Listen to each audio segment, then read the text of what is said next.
semi-final took the game away from the Steel Blacks. Two strong sides. Fireworks. There'll be more fireworks.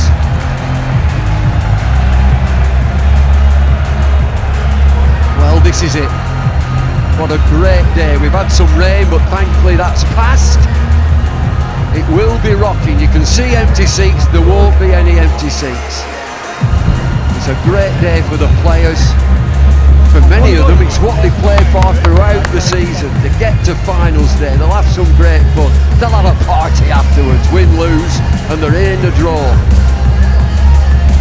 Daggers is alongside me. He's got his muffler on, he's got his long coat on. Winters are coming. Yeah, feeling the cold, Bumble, but going to get heated up by these two going at it. Probably the two best sides in the competition in the South Group.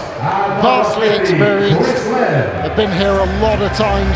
Lewis Gregory's captain 5 of them. James Vince's captain 6. 6 of us are in here. Where's Lydia? We'll get Lydia in. Right, hands up.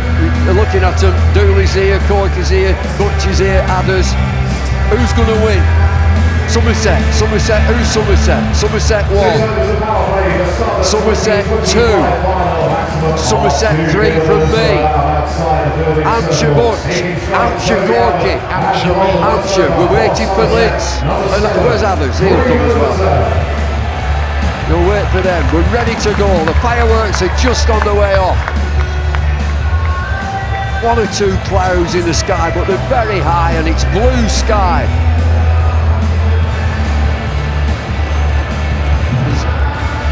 Both mascots are coming round, they're being escorted. I hope they're not being thrown out. Still think that Hawkey the Hawks got a bit of a black mark against him with his false start in the mascot derby. 4, 3, 2, 1. We're ready to rock and we're off.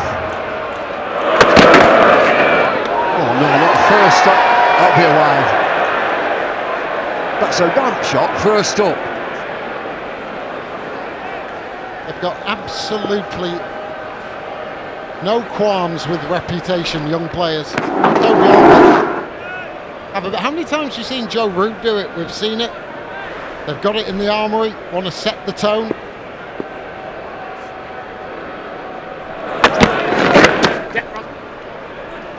Well, they're off with the single. That wide's not a wide, is it? It's from where he stood.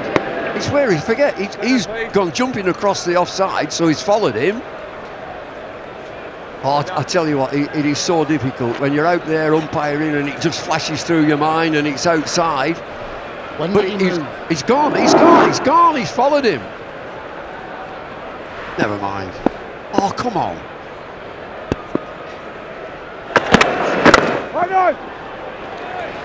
Tell you what, Bumble, what was Chris Lynn be thinking now? The adrenaline that was pumping through him before, those 5 sixes in and over the first century on finals day. And he's got to go and start again against a new attack. Do you know, I just watched him, he's right in front of us, he's about 3 metres away. And he was focused, he was absolutely pumping and full on.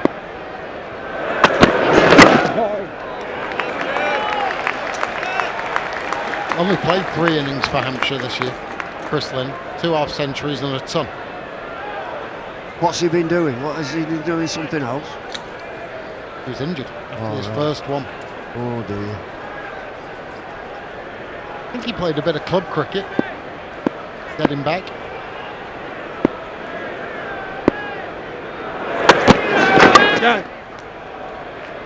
It's a single, has a look. Do you know, I think he's just carrying a little bit of something, and I wouldn't be surprised if it's a hamstring, if he's just tight in the hammies. When I say he was in front of us and he was stretching like mad. Got 100. We'll take it out of you a bit. I just think he's carrying a little bit of something. And see if I don't think he'll do any quick singles, we'll see.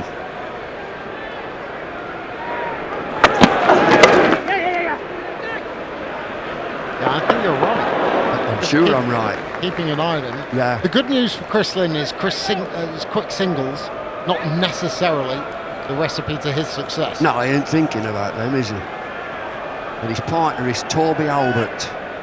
There was a singer, a one-hit wonder years ago, and he was French. Maurice Albert. Maurice Albert.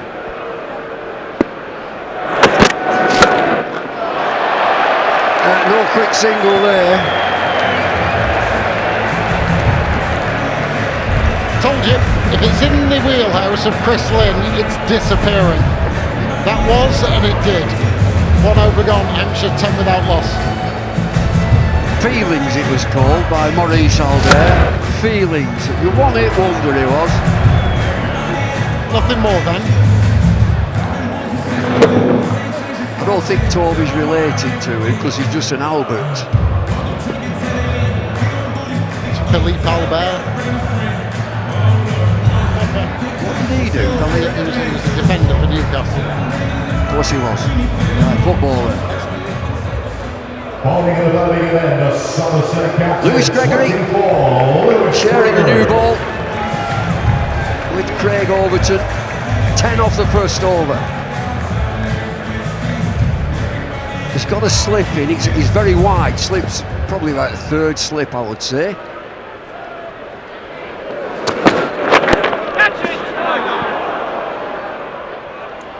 Tell you what, Bumble, put yourself in the player's position for a second. Which would you prefer? Early game, win, and then have a little bit of a break? Or play second and be ready to go and see how the pitches behave? Just personally, I want first. At my age, I'd like a bit of a rest.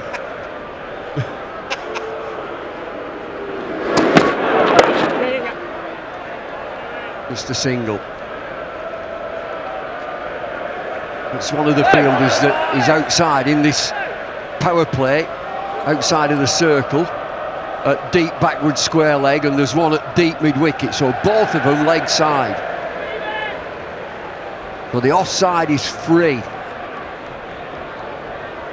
No deep fielders. See the offside perfectly now. All the offside fielders inside the circle.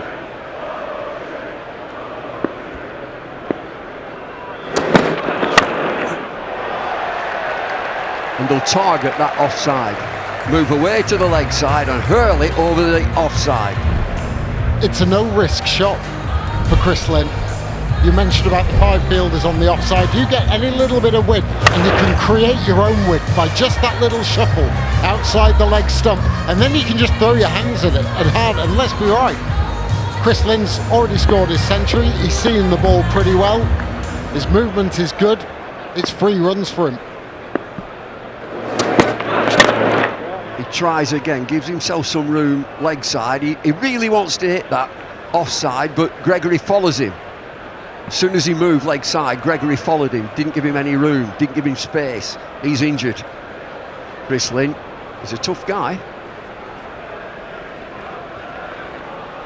It will take some kind of machinery, a JCB of sorts, to get him removed from the middle.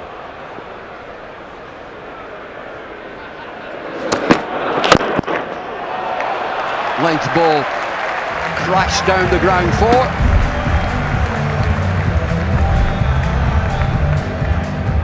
Well, it's a similar kind of process. The left leg goes out of the way, it frees the arms, and the back can come down and flow perfectly, even though it's tried to get it up full as Lewis Gregory. If you're not quite on that chalk mark, that's going to be the result.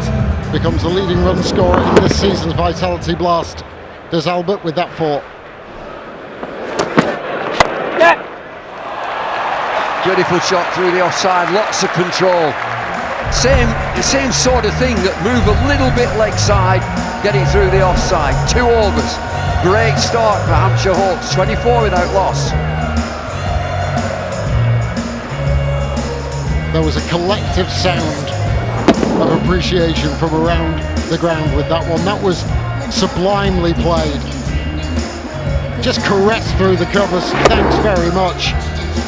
Yeah, the foot movement is not what you would say is out of the textbook, but the flow of the bat and threading it through that offside, that is a thing of beauty.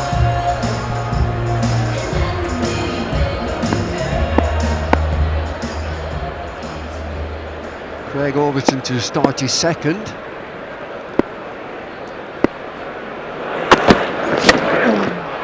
High in the air, who wants it? Two, they're going to collide, they do, but he holds on.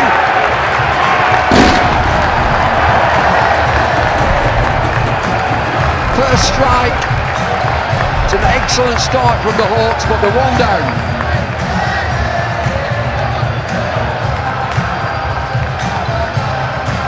Well, Lewis Goldsworthy it is with the catch. Just a little bit high on the bat. You don't want Tom Kohler-Cadmore careering into you. Size difference, there's only one winner. As it is, Goldsworthy keeps his concentration, and Chris Lynn has to depart for 12, and Hampshire lose their first wicket with the score 24 for 1. James Vince is the new batter.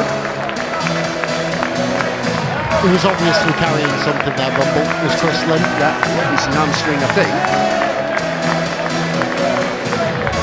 What about the catch? That could have been disastrous. They clattered into each other. The little fella rang up.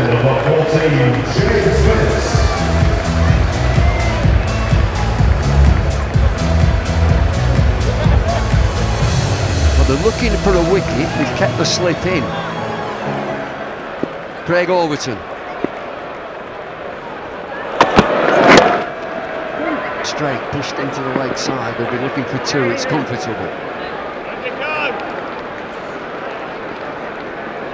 James Vince feeds on that, just works it very nonchalantly into the leg side, but as you can see, Chris Lynn, I think, knowing that he was carrying a little bit of a knock, was just going to stand there and swing and see what he could get.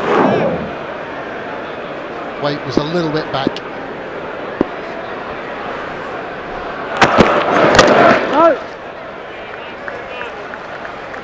Good full-length Yorker. So we've had one Sweet Caroline, Bumble. We've had one rendition of it. Are we going to get another tonight? Butcher says no. Hey Sure. Jude as well. They've had a bit of Hey Jude. Hi-ho, Silver Lining. Silver Lining, that was a good one. Remember that.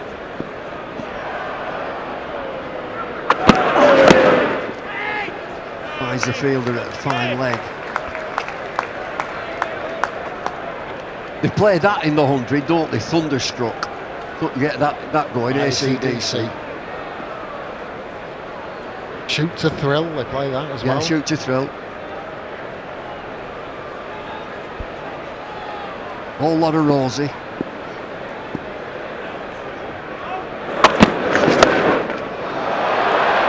Flirted into the leg side. It's got to go all the way, I think it has, yes. 6 more.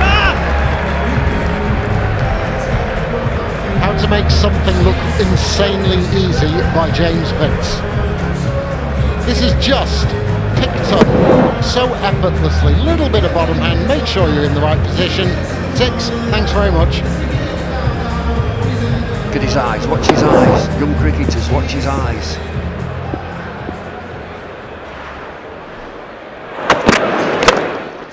Driven. Oh, it's well stopped. That saved a few and they haven't run. Excellent fielding. End of the third over. It's 32 for 1.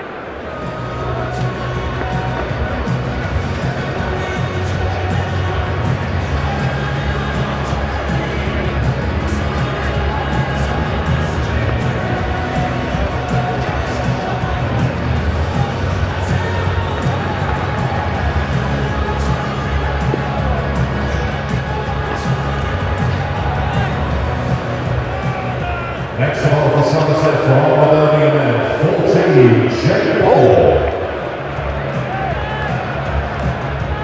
There's some sights in there. Princess Fiona and Shrek there. Bumble?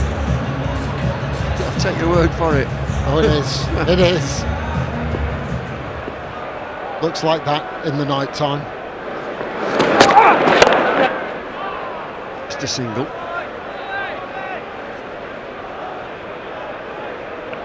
Jake Ball into the attack. Played each other twice this season in the South Group. Somerset came out on top on both occasions. One chasing and one setting a target.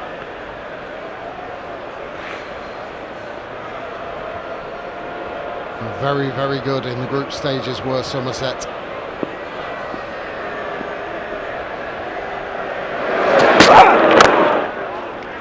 Length.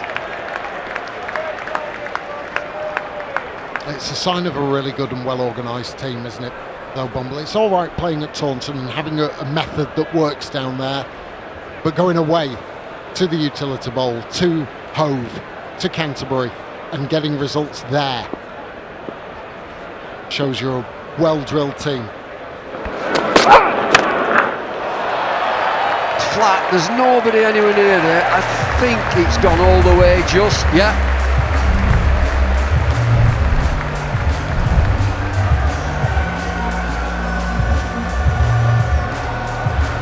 We're in the power play, I just think it's deep backward square leg and deep point. So that mid-wicket area is wide open. Length ball, crash.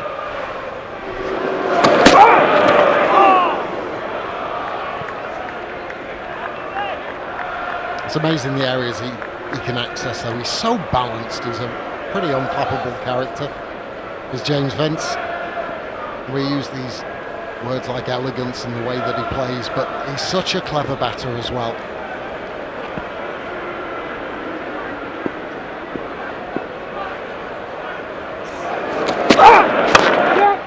Slow delivery. It's the stumps, but he's quick enough.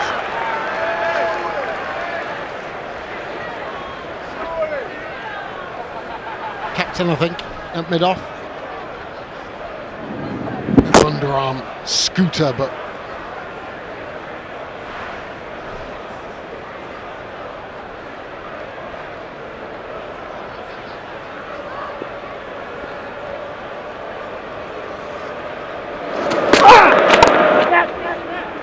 single ends the over. That's 4 overs have been bowled. It's 41 for 1. We are once again asking you to bring your energy with vitality. If you look at the 360 well, you thought they were. What is that? Is that a frog?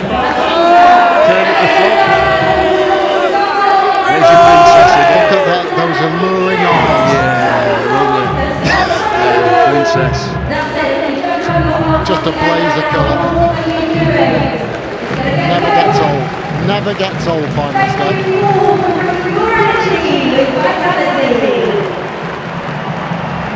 Well, just in that interval, I had a lovely chat with a banana.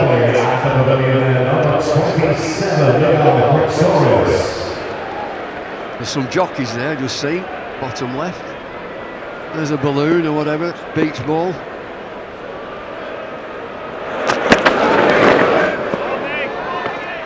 Tried this twice now, Albert. He's not connected with either. What does a banana have to say then? Well, there were a bunch of them, but there were only one spokesman. You see, the only one that could talk. Pretorius into the attack. There they are.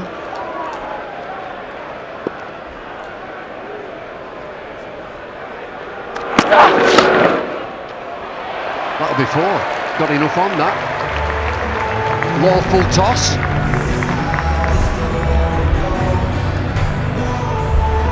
You mentioned about the little paddles and scoops, trying to work the ball from Toby Albert. You just stay in a good position, you're going to find runs. On this surface especially, you might have to get yourself in before those paddles come to fruition. Ooh, gets into position there. That's airborne. Oh, Albert.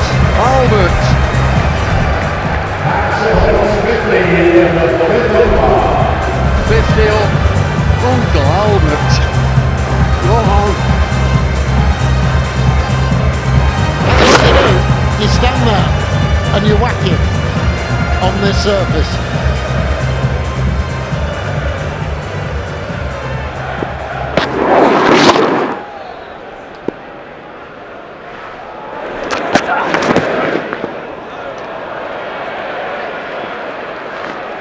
Leg side wide. 23 from 11, Albert.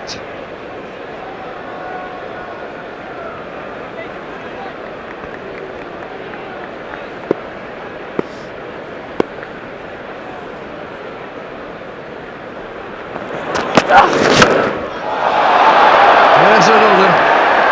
Oh, Uncle Albert. There it is.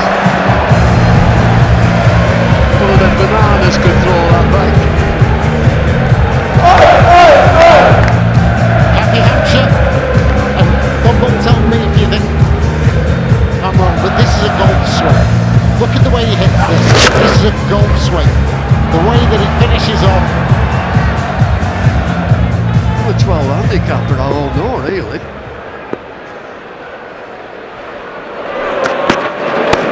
Oh, Uncle Albert. 6 more.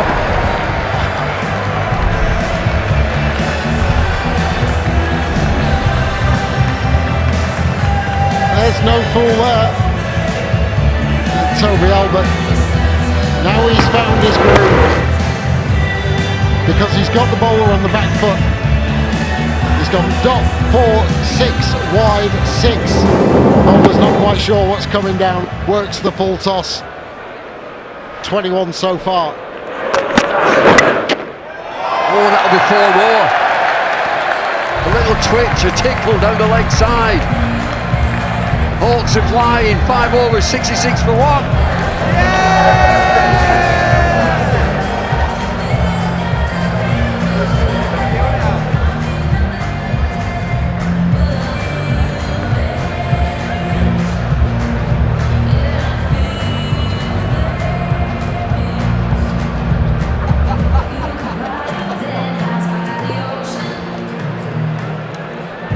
Bowling the opening match, number 7, Craig Hamilton.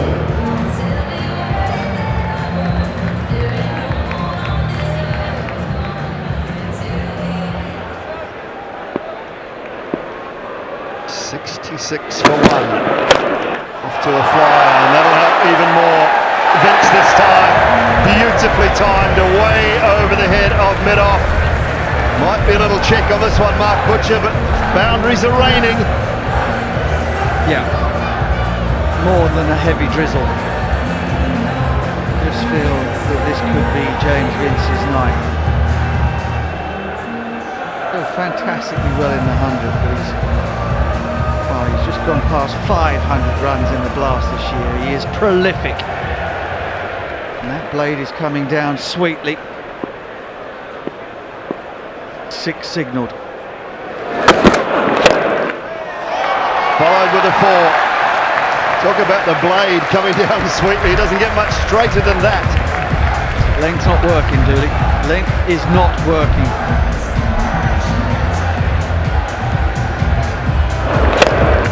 Got rid of Chris Lynn. Top wicket for Somerset. That brings in James Vince, who is in the mood. Uncle Albert's playing a blinder. And the scoreboard is rattling along.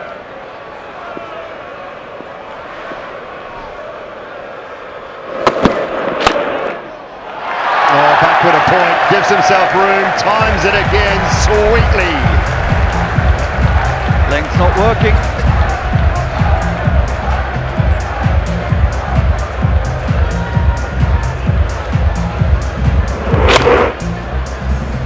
Great footwork. Makes the room for Vince through the offside. But again, it's length. Pace on. And it's 4. Fielder there, so it'll just be the 1. I think they got 81 in the quarter-final in the power play against Durham in their 6 overs, so they are there with 2 balls to go. Yeah, it's a blistering start. On the bright side for Somerset, there's no Hilton Cartwright after these 2. Pace off, good. Little variation from Overton, gets it right. Can they pick up a wicket? Pick up one of these 2. Last ball of the power play, and okay, you've gone around the park. But I think the soft underbelly for the Hawks is in the middle order.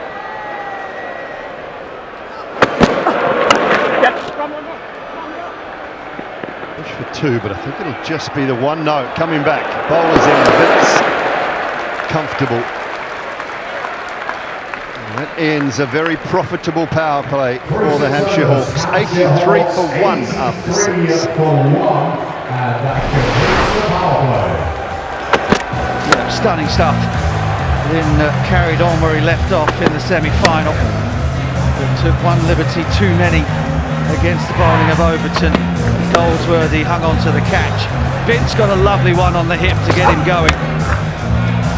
Smeared one across the line that went all the way for 6. And then it was the Uncle Albert show, over mid-wicket into the Hollies. Over mid-wicket into the Hollies. The common denominator here is length balls. Pace on, length, and it is getting dispatched. Somerset, number 54, Ben Green into the attack. A little bit of mystery and pace off. That's a nice start. Now, make a good point, Butch. They have to believe, and James Vince said to me at the toss as well, he wonders about, with the cold nature of the day and the damp outfield, bit of dew later, he said it might slide on nicely, so Somerset have got to believe. Even 180 could be chaseable. Yeah, I mean, I suppose the thing about the dew is the ground's wet already. Cool evening. It may not change too much.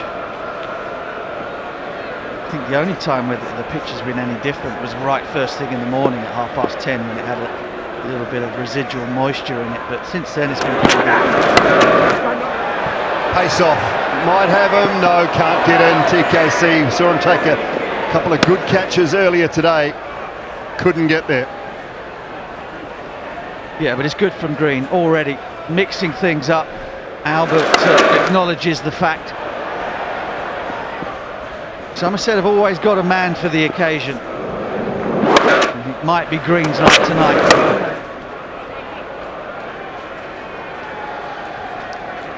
Yeah, well, we're going to pay a bit of credit to Gary Barwell and his crew, I think.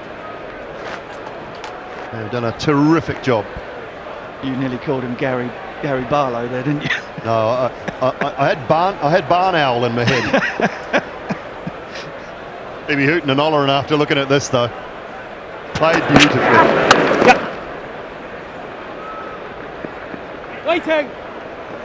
And I hope him and the whole crew done a terrific job. They've produced a belter. They really have. Just a shout out to the groundsmen around the country, really. I mean, we travel a lot and cover a lot of games, a lot of places, but with the women's game going the way it is as well, the proliferation of that side of the sport, so many pitches, so many days of competition on all of these squares up and down the country, that they don't get the preparation time sometimes that they would like, and they produce a good one. We'd love to tell them so. 88 for 1 from 7. We're mid-September, and I guess in the first game on most of the grounds around the country would have been early April. Could be right, early April. Championship started very early in April. I mean, that was going back to 1990 when I first became a professional cricket player. That was pre-season, April, 1st of April. The championship was already underway in the first week.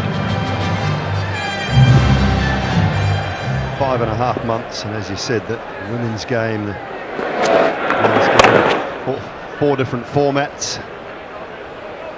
So some are weather-wise for the most part. There are men and women around the country, and there are plenty of women too on the ground staff around the country now. They have done a terrific job. Goldsworthy just trying to spear them in. Won't give it a lot of flight. He's not that sort of bowler. Very accurate. Operate in the mid 50-mile-an-hour range. Oh, that is a shot and a half. Has he got it far enough? Oh, it's in the gap. It is in the gap for 4. Naughty, isn't it? Just so good from James Vince. Just a little shimmy leg side, turn the shoulder into the ball, keep the bat face open. Oh, poetry. Sure, Tom Abel is 100% here. To the man at backward square. Just keep an eye on Tom Abel. He's seemed to be struggling a little bit. Not sure whether it was just a slip, what it was, but pull up a little bit after that chase. He's one of the quickest, one of the sharpest fielders around. Has been slippery underfoot. I think it's worth reiterating as well that the fielding from both of these teams, from both Hampshire and Somerset today, has been utterly outstanding. In conditions that are not ideal, they're not perfect.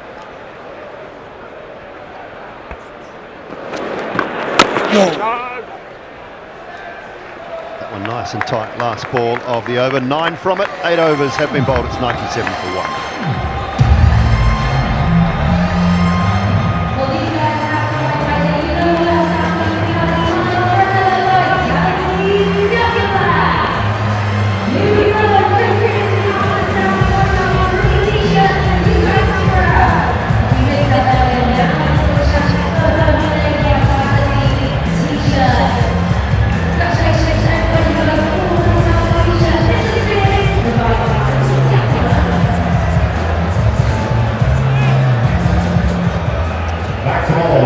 Chris Lynn at 12, this partnership 73 off 35. Both with exceptional contributions so far. One expensive over for Somerset skipper, but he's back. And pace off, goes fine. And it'll race away for 4. 100 comes up in the 9th. Yeah, when it's with you, just ride with it. Outside edge from Vince. Short of the keeper James Root, but nothing going the way of Somerset right now.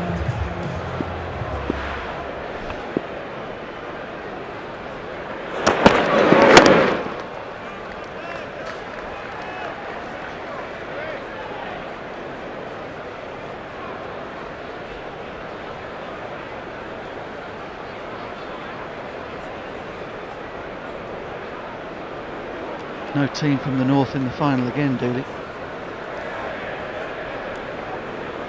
Issues from that point of view.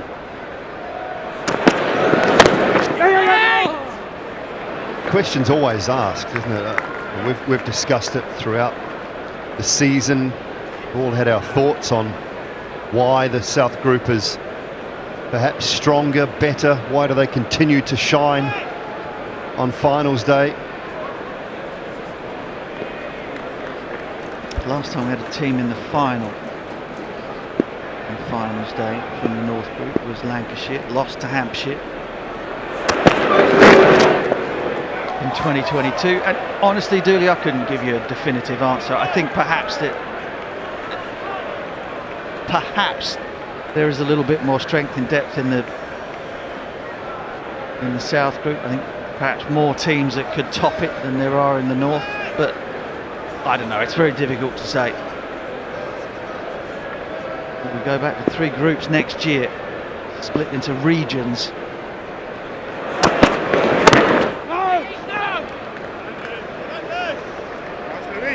Is there anything in the fact, and I'm just thinking off the top of my head here, with the likes of Lancashire, there's 6 players missing. You think about the England players that are involved in, or the players involved with the England setup from Durham, from Yorkshire. The amount of players they lose that are high quality players that actually aren't available for the Vitality Blast because they're on England duty. Yeah, for sure. That will play its part, for sure. I mean, look at Somerset, for example, this evening. They're missing Banton, aren't they? Meredith and Matt Henry, they're overseas players who played the majority of the group games, have both gone. Hampshire have lost Dawson, Hilton, Cartwright. I mean, it blights all of the teams when we get to this point of the season. But I think you may be right, in the group stages perhaps, when the test matches are being played, potentially the teams in the North Group lose more players. But it's very difficult to put your finger on why it should be that the South Group has dominated to the extent that it has. 103 for 1 from 9.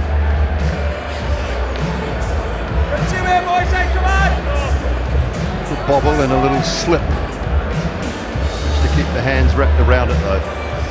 So what will be interesting then, Butch, looking forward to next year, when it's all played in a month. So your overseas players will be able to have a full impact. I love the idea. I love what they're doing. Yes, going back to 3 groups, but the concept of it all being played in a month. There will be no 6-week gap between the end of the regular season and then quarterfinals. So you can demand a couple of really high quality overseas players, I think. Might see a few more international players involved as well. 3 test matches in June against New Zealand next year. Lords, the Oval, and then up at Trent Bridge, and then July is dedicated to the Blast. One thing's for sure, we're going to see a lot of white ball cricket July and August. If you're looking for anybody leaving it nicely outside off stump in those 2 months, forget it.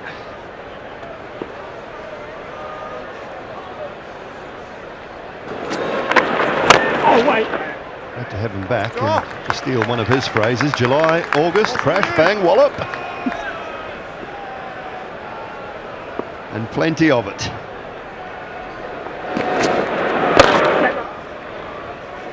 Been better from Goldsworthy, just firing it in at that leg stump, no room for the batters. Yeah, well, we've been musing away. Somerset have just managed a semblance of control. Rate still up above 10. Goldsworthy is doing what he does so well. Comes in the middle part of the innings and just dots things up. Goes brilliantly at the right-handers, doesn't give him any width. He bowls to his field. Those 3 fielders deep on the leg side, having to watch their footwork out there at the moment in the deep. They'll get back for 2. And it's 107 for 1 at the halfway point of the first innings of the final of the Blast.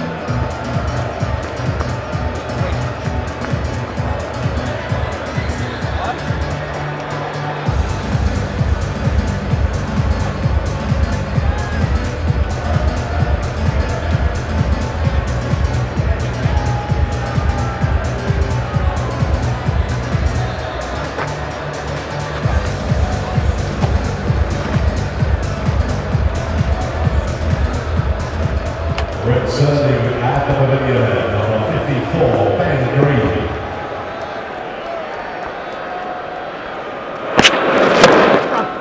Ben Green to continue. Dominic Cork alongside me. He was a staunch Hampshire fan right at the top of the show. We said who's going to win? Dominic Cork, Hampshire. Never going to go Somerset, was I? Let's face it. Only because of the fact I've played for Hampshire. But look, Somerset, I think, have been up there with one of the best teams that have been around for a while, but so have Hampshire. Yep, 2-time winners Somerset against 3-time winners Hampshire. And just the start, you just know how they're going to come out. I think he was undecided, Vince. He thought about bowling first, and then it was taken out of his hands because Somerset won it. Didn't see anything from Lynn in the innings, but then Albert and Vince himself, magnificent. That was nearly magnificent. Just mix his pace up. Just been a little predictable with length and line. Somerset, they're normally so good at identifying the game situation. Ben Green looks like he's worked out how to bowl on this surface for now, but it isn't easy against 2 players set.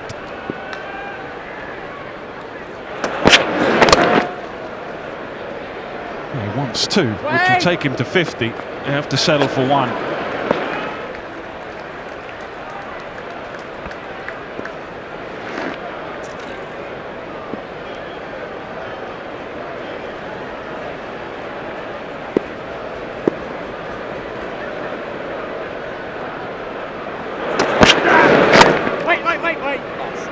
It's good from Ben Green.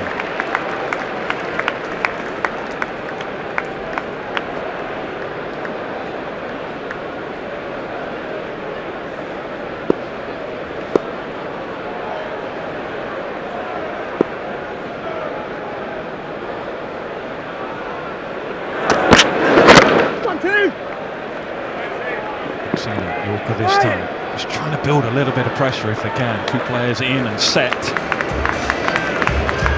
Better over, just 5 from him. 112 for 1. What a player Vince has been though. Think about it, what's this, his 10th time at finals day for him. And as you said, he's been part of why Hampshire have been such a dominant force in this form of the game. Played a lot of cricket around the world and does now in franchise cricket, but he's an excellent player, decent captain as well.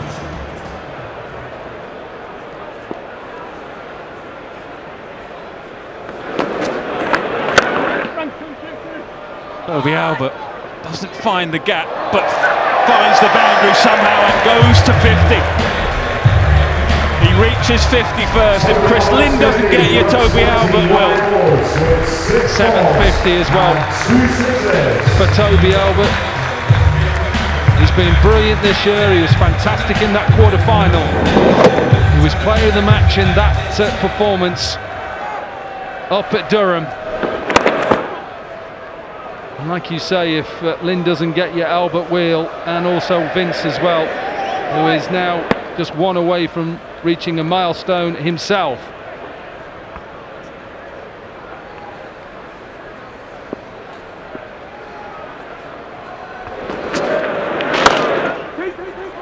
That'll do nicely. Another half-century for the prolific James Vince at such a key moment in the day. Not quite at his best in the semi-final, somewhere near his best now. Look at that, 81 T20 50s. It's his 46th in T20 Blast.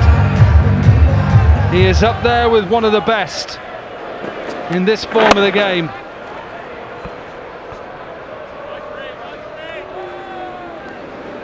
Just to put that in context, David Warner's got 108 half-centuries in T20 cricket. Virat Kohli has 100 half-centuries. Babar Azam has 90 half-centuries. So he's not far off some of the greats of the game. Definitely up there. And personally saw him very early on in his career, and I think could have probably played and should have played a lot more international cricket. Helped on its way, but should be taken, is taken. Now then, Somerset, you can never write them off. He can't quite believe it, he can't quite believe he didn't get the elevation. Yeah, he's disappointed because he knows he's in. 52 from 33, he's in. And maybe Goldsworthy a little bit short. He's trying to get, as you say, the elevation, and it just comes off the bottom edge, really, bottom inside edge. Decent catch from Dixon. They needed that, Somerset. This game was slipping away from him. An excellent innings from the Hampshire captain, gone for 52, and the Hawks 121 for 2. Shake of the head, and that is why he felt that should have gone for 6. Didn't quite find the elevation or the middle of the bat that he wanted, but damage done from Vince. New batter for Hampshire Hawks, number 26, James Clark. Change of pace. Jake Paul. The attack 9 from his first over. They don't drop them, they just don't put them down very often. Somerset hit the ball up in the air and you're peril. Pretty straightforward catch, but you can see what he was aiming for there. I was listening to you talking about the two teams here and their fielding. I watched Somerset and the practice they were doing. They played a game earlier today, and their practice, they rigorously went through long and flat catches. They were brilliant watching them throughout. A bit of a change of order. James Fuller in. Just perhaps an indication of the dominance they feel. I think they know they've got this game by the scruff of the neck now.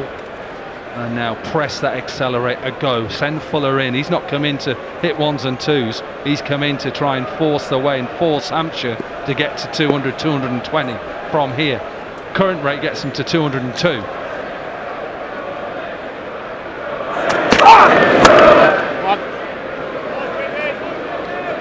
You happy with that decision? Yeah, absolutely. Hit boundaries, big strong lad.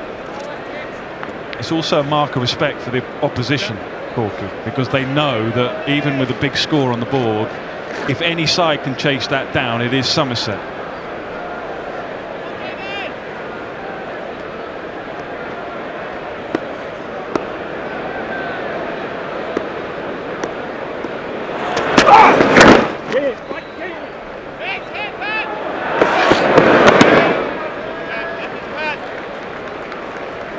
Say that, he's not come in to push singles, push to single. Get off the mark. He's allowed to give himself a bit of time to get in. I know, but I think he's come in definitely to just be the guy who just tries to take the game to Somerset straight away. Butcher's point actually at the top of the show was spot on. Top heavy lineup. Albert, Lynn, Vince. We've got some youngsters there. Just finding their game. So maybe that's part of it as well, because they've got off to this good start.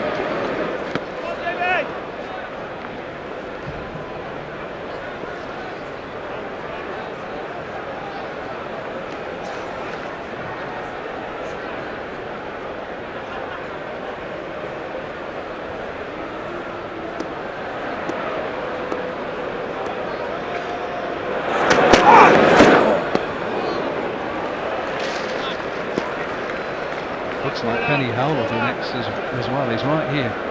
Pads on, gloves on. Right next to us here. Well, their option, Ben Mays maybe, but he's 17 years of age. He's just finding his game. He's working it all out. It's a big final. They're playing against Somerset. It's a big moment. Sometimes you just feel that the more experienced players might see you through better. What a moment! What a catch! You can't write him off. Serious catch this. Jake Ball. Experience, you talk about it. 72 miles an hour, a little bit of pace off to Fuller, and just watch this. Just turns the bat a little bit. The big man takes a one-handed catch. It's brilliant from Jake Ball. They just know how to fight back Somerset. They're not out of this, and they'll keep going. So Fuller pushed up the order, doesn't work. Ball takes another wicket. Fuller goes for one, and the Hawks 126 for 3. So good in the field. They don't drop many. They're so disciplined. They're very efficient. They're organised. They don't miss too many half chances. Ball back into the attack. 5 runs off the over and a wicket.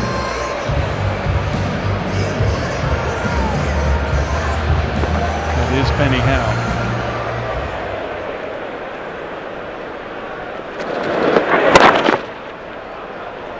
Finds the gap. Bit of desperation, great work. Craig Overton in the deep, your big fast bowler, yeah, trying to get him going. Absolutely.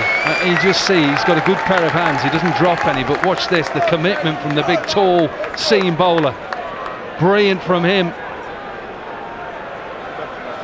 And from Smead just to back him up. Yeah, he wants the crowd to get behind him. He knows there's a lot of Somerset fans here. No, not even a direct hit there, I don't think. Let's go this.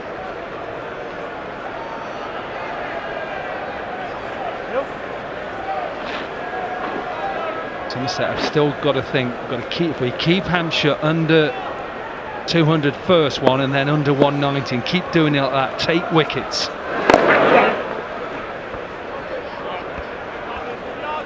Try and squeeze them, put pressure on Albert to actually go at it. Try and keep him on strike at the moment, Benny Howell.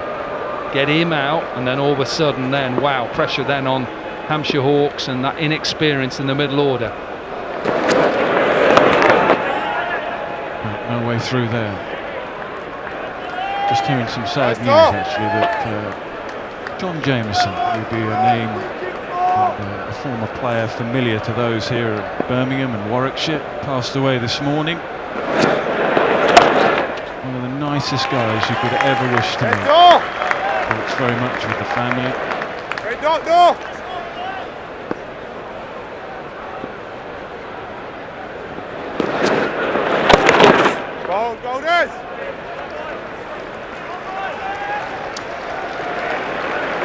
Four and out for Goldsworthy. For 28. Oh, really well. Just a good phase again here for Somerset.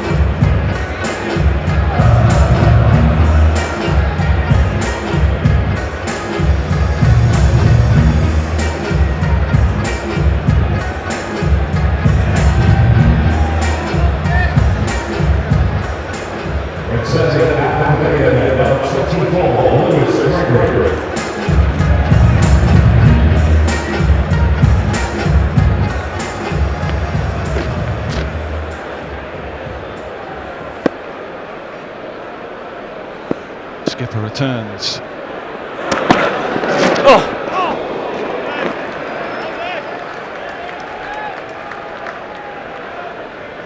Yeah, look at that straight away pace off from Lewis Gregory.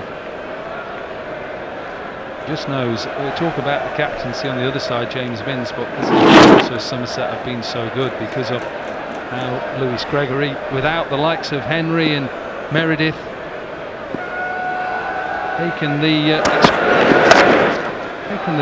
really the part of the game. Just I'm going to open the bowling. I'm going to bowl in that middle order as well. Well, you look at Corky, the success they've had over the years, and I'm going back the last 3 or 4 years. Matt Henry, Craig Overton, Riley Meredith. They pick up wickets for fun with the new ball, and his role on screen is slightly different. He's normally kind of mixes around the middle there and in and out of the attack. So his role's slightly different. He's had to take the new ball. No Riley Meredith tonight.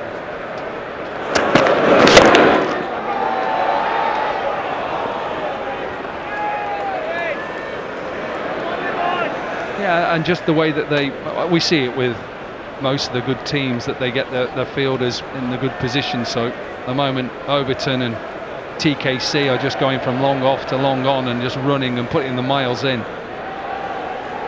That's what they do as a team. They know where to field, they know what to do.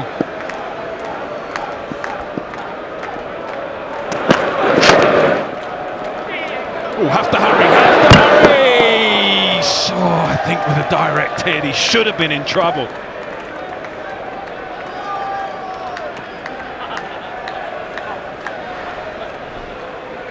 Yeah, Howell just went.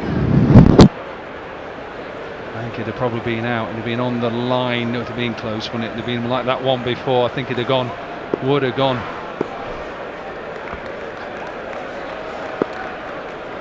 Just a little mix up there. Run, run, run!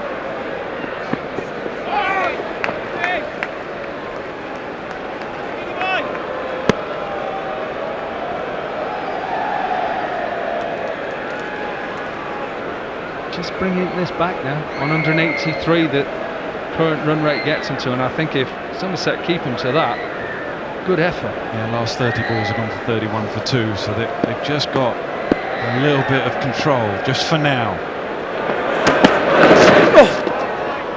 Excellent, just mixing up his line and his length. Game on here, 136 for 3, 5 to go.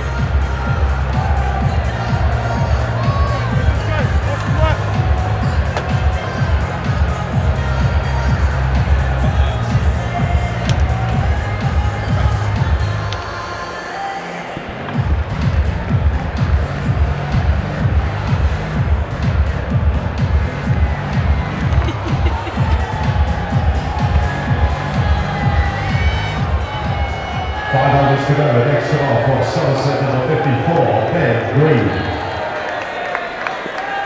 Slightly forced fun by the look of that young lady on the left there. Toby Albert's having a lot of fun out in the middle. He's the leading run scorer in the Blast this year. He's had an excellent tournament. He missed out in the first game today and looked bitterly disappointed to have done so, making up for it now in the final. 65 from 40 and the Hawks 137 with 4.5 overs remaining.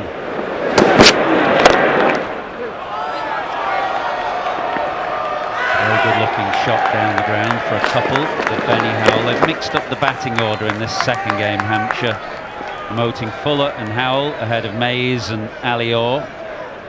How do you see it, Lydia?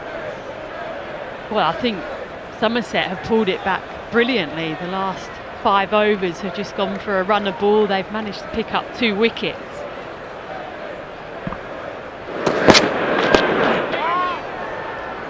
So I think if they can finish strongly with the ball, then there's a world where the momentum could be with Somerset, but clearly these last 5 overs are going to play a significant part. I think Toby Albert again has been brilliant. His form earlier on in the Blast earned himself a wild card pick, I think, for the Southern Brave. Good to see. Oh, fantastic. I thought he'd gone for the shot early and was about to be stopped by the length of the ball, because he's looking for something ideally a bit shorter to help over short, fine leg, but he adjusted brilliantly. Yeah, it's the type of shot that makes you think he was a hockey player growing up. Just the wrists that he's been able to action and over. Highly skilled shot. About 3/4 of the way down, I thought he was a goner. As I thought he was a goner then, but once again, he's got that one backward, behind square, on the offside. Ben Green looks in disgust at what's happened, but this is brilliant batting from Toby Albert. Yeah, you can understand Green's frustration because it's not necessarily a bad ball, actually. I think that's probably a Yorker length. But Albert has got so deep into his crease. Again, it's the wrist. Really a bit of French cricket.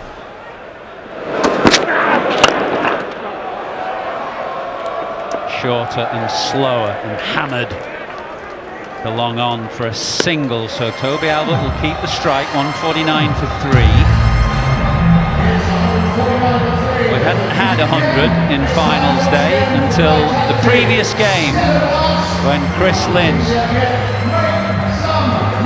hammered 100 by taking down Lloyd Pope at a critical phase of the game. Toby Albert now 74, may just have designs on trying to get close to a second.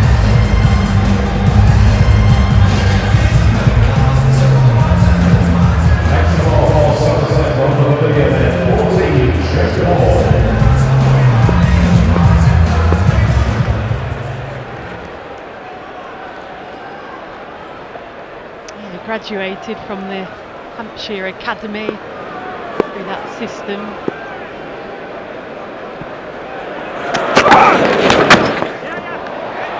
He's doing it again to Jake Ball this time. They're going to have to think about that position at short third, just to try and make Toby Albert do something different. Hampshire Hawks 150 in the It's a different problem that you have when you go against an orthodox reverse sweeper, because you can just have a deep backward point and a cover. Deep third feels really unorthodox at this stage of the game when there's not a huge amount of pace on the ball.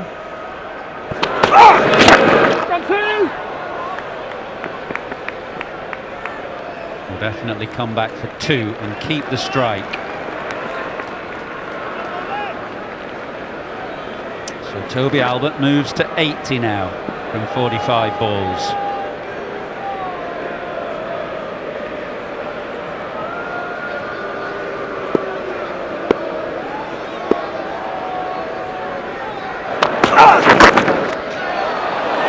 And again, they're going to have to put a third man in, because that's now, what, 5 boundaries he's taken in that area in the last 10 balls alone.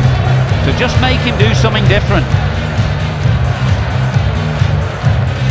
Yeah, what are the things that Somerset can do here? He's taken that off pretty much leg stump. He could bring up fine leg into the ring or square leg. Yeah, clever bowling from Jake Ball. That was so short and so slow. Albert just couldn't get any pace on it.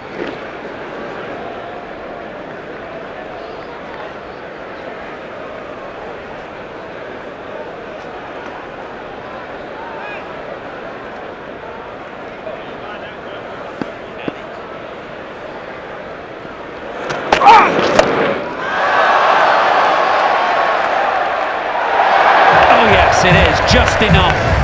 It hung in the air a long time, as did the fielder out there.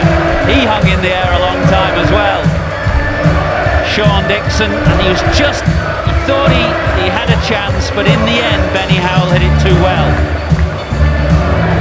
Yeah, I think Dixon judged it pretty well. Clearly he didn't have enough space behind him to play with.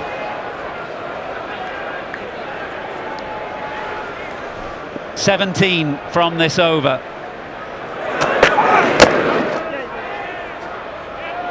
Sent back. Benny Howell makes it. Albert keeps the strike. 3 overs remaining. 166 for 3.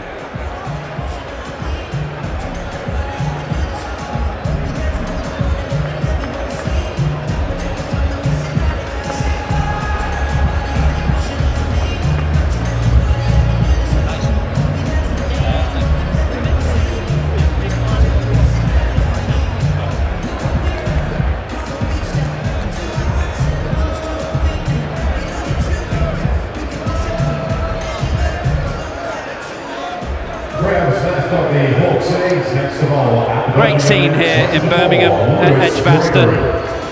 Pretty full, lights on, a cool but thankfully dry evening now. And Toby Albert lighting up Edgbaston. 85 not out, 15 away from what would be a magnificent 100, and the second that we would have seen on this evening if he gets there. Bowled in. He won't get there. But it has been still a wonderful innings from a bright young player who's had a great season in the Blast and has played a wonderful innings in the final game of it. Yeah, he really has played brilliantly, Toby Albert. Somerset will be relieved to see the back of him. They probably thought that Chris Lynn was going to cause them a headache, but on this occasion it's been Toby Albert. And Gregory just keeping it simple. The top of off stump. Bit of frustration from Albert because he knew that a century wasn't far away. Lewis Gregory, huge amount of experience for him, but we've been treated to another fine innings. Toby Albert, 85 for him, 166 for 4. The batter for Hampshire Hawks, number 21, Ben Mays. Clever bowling from Lewis Gregory, taking the pace off it. Picking up a vital wicket at a vital time. They still want to keep things under control if they can for the final 3 overs of the innings. Don't let this innings run away from them. Ben Mays now, another bright young player, making a bit of a name for himself on the south coast.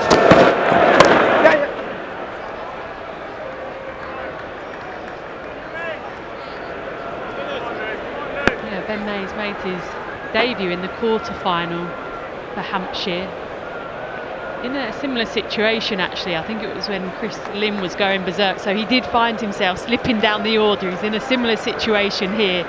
Always tricky, I think.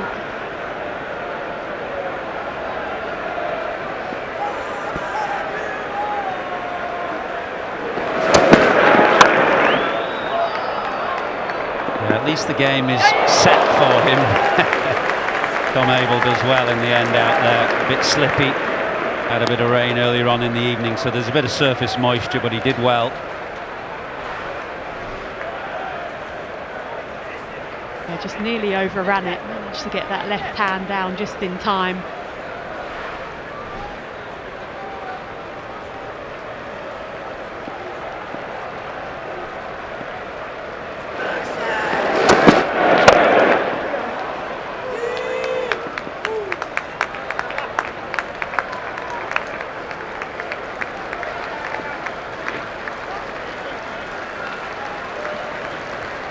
182 was the score in the first of the two games that we've seen completed. The second one was a slightly rain-reduced game. It looks like Hampshire should just top that score if they go well in the last couple of overs.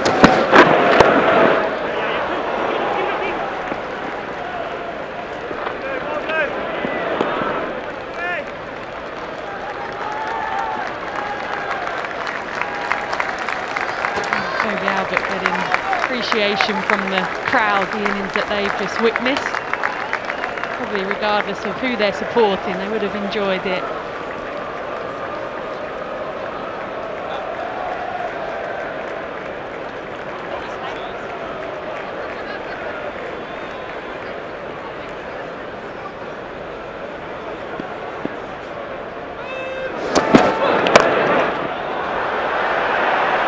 Not going to carry out to the deep. Able at deep cover. 172 for 4.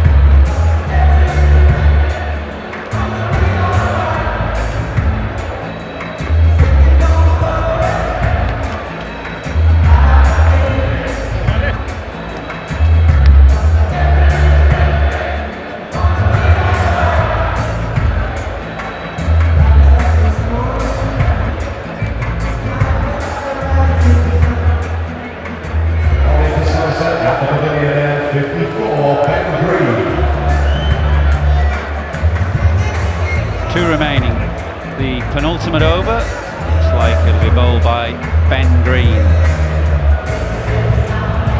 Try and get up to 190 or thereabouts, the Hawks.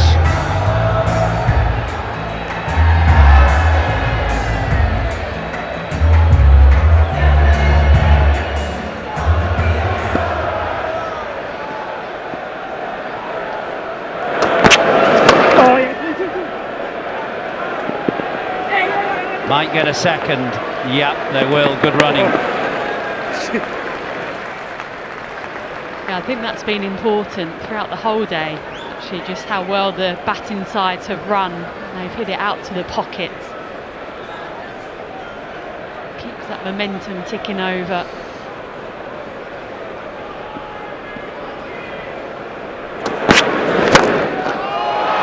Smites it down the ground. Wonderful strike from Benny Howell. Ben Green just got his length wrong. He's looking for that Yorker again, but he just dropped it right on a lovely spot for Benny Howell.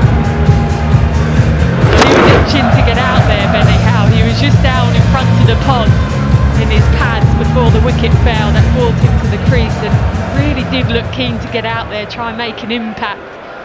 What a strike that is.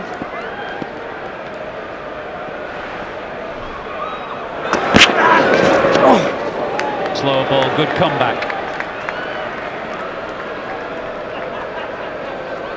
For Somerset, the batters now will just be thinking about how they're going to go about chasing this total down.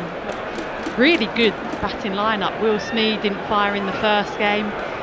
Neither did James Rue or Sean Dixon. So certainly have belief, though you do feel this is a decent total from Hampshire.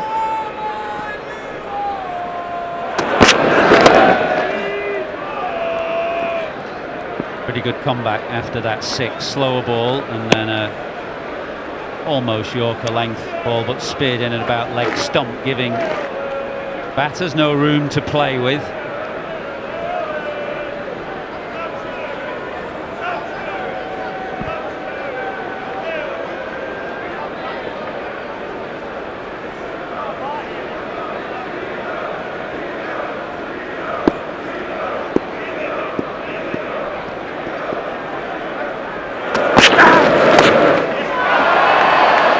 Gets it over short third and does well to get pace on it, because it was another slow ball from Ben Green.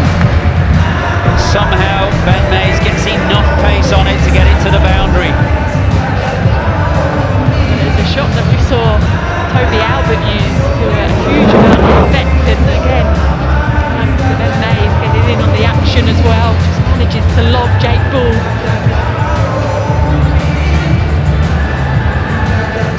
Good penultimate over so far, 13 from it with 1 ball remaining. So they're going to get past that 190 mark, might even fancy now getting to 200.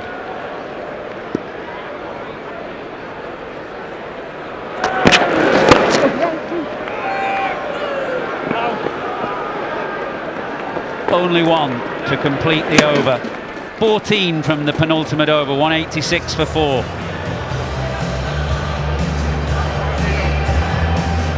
In the history of the competition, no team has chased more than 175. So at the moment, things are looking good for Hampshire. 186 with an over to go. Benny Howe going nicely, he's on strike.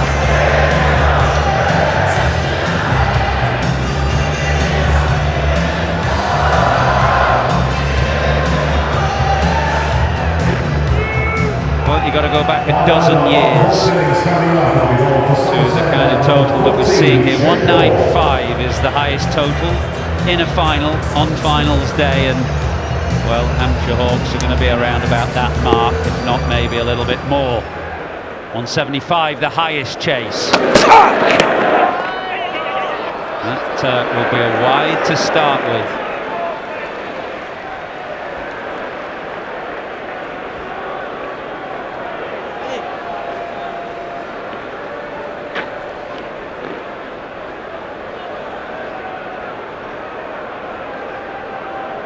Plenty of conversations going on. Lewis Gregory, Jake Ball, just making sure that they've got the right field right.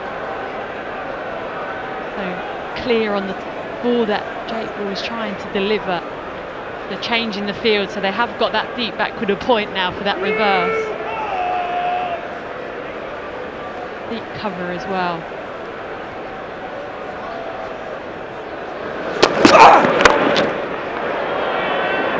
Oh, picks out Ben Green out there at deep backward point. Really just needed to go 5 yards either side of him, and Benny Howell had a boundary. 189. 5 balls remaining.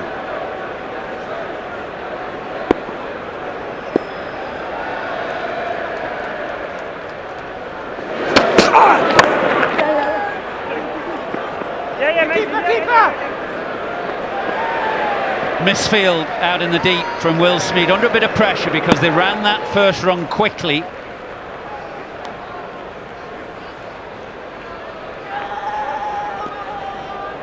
Yeah, we saw that in the first semi-final in Lancashire. Just a few fielding errors crept in, and that was the momentum shift in the game, really. Somerset, though, have generally been good. Yeah, that's good.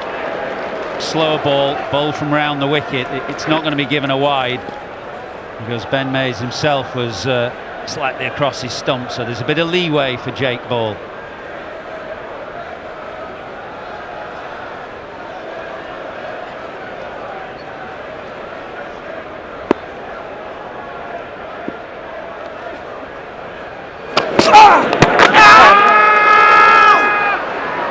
Got to be close, hasn't it? Even though he's round the wicket, it's so full. That has to be close. They're going to review it, and I don't blame them. Third umpire to director. We have a player review for LBW. On-field decision is not out. I've checked the bowler's feet. It's a fair delivery. Can we go front on, please? Thank you. Front on. Yeah, ball is passing close to gloves and bat. We'll check with Ultra Edge, please. Thank you.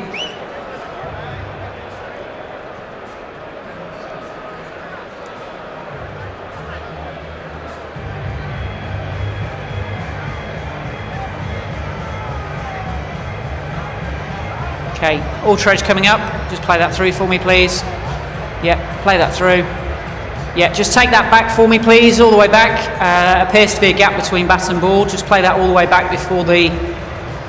And just go ball, frame by frame now. So gap, just go frame by frame. Forward, please, forward.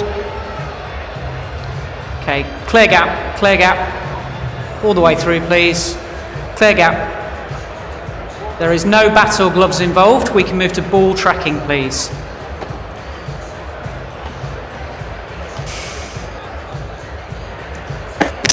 Okay, original decision not out. Impact in line, pitching in line, wickets are hitting. Back to Michael on field please. Can I... Thought as much.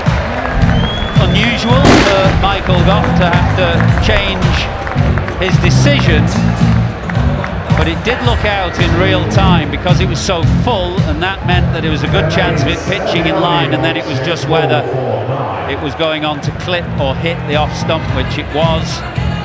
So Ben Mays goes with 2 balls remaining. Another look at the LBW. Yeah, the doubt possibly from Michael Goff could be how wide the ball was on the crease, just with the angle, maybe thinking that it was going to miss. And you could understand Jake Ball straight away, he looked as if it was out. He thought it had a good chance of going on. So a good review from Somerset. And it's been a decent last over this. The penultimate one was expensive. So far, with 2 balls to go, Jake Ball has only leaked 5 runs. Gets a good Yorker in, so this should just be, well, it's a couple, it's not the boundary that Hampshire are looking for.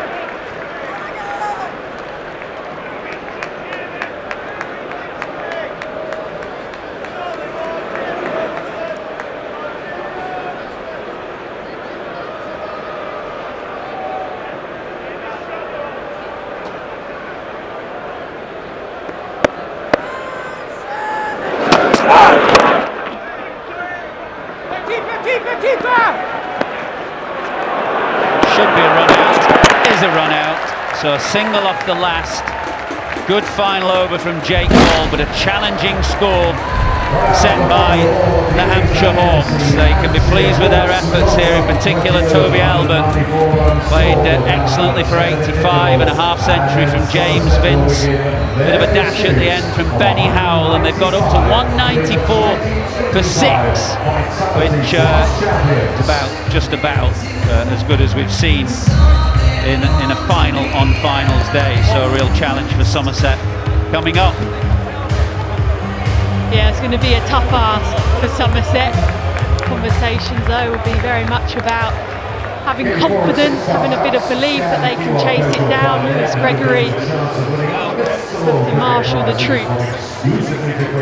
An excellent performance though from Hampshire with the bat, keeping that momentum that we saw in the semi-final. Obviously Chris Lynn didn't fire again, but other people did. The Albert was brilliant.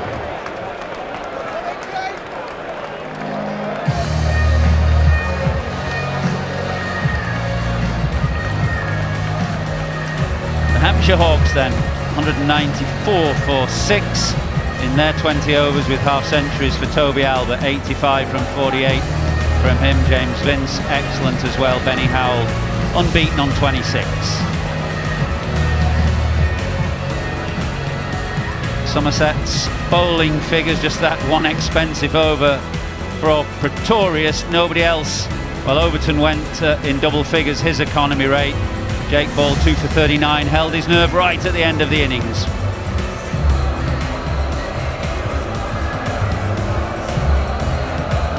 Well, they're going to need to make the highest run chase in a final. Somerset to become this year's Blast winners. They will need 195 to win when we return.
race Stanley the dog on the LED boards around the pitch. Now let's go through the results. Dan, you beat Stanley, but Stanley was quite slow, wasn't he? How did you find it?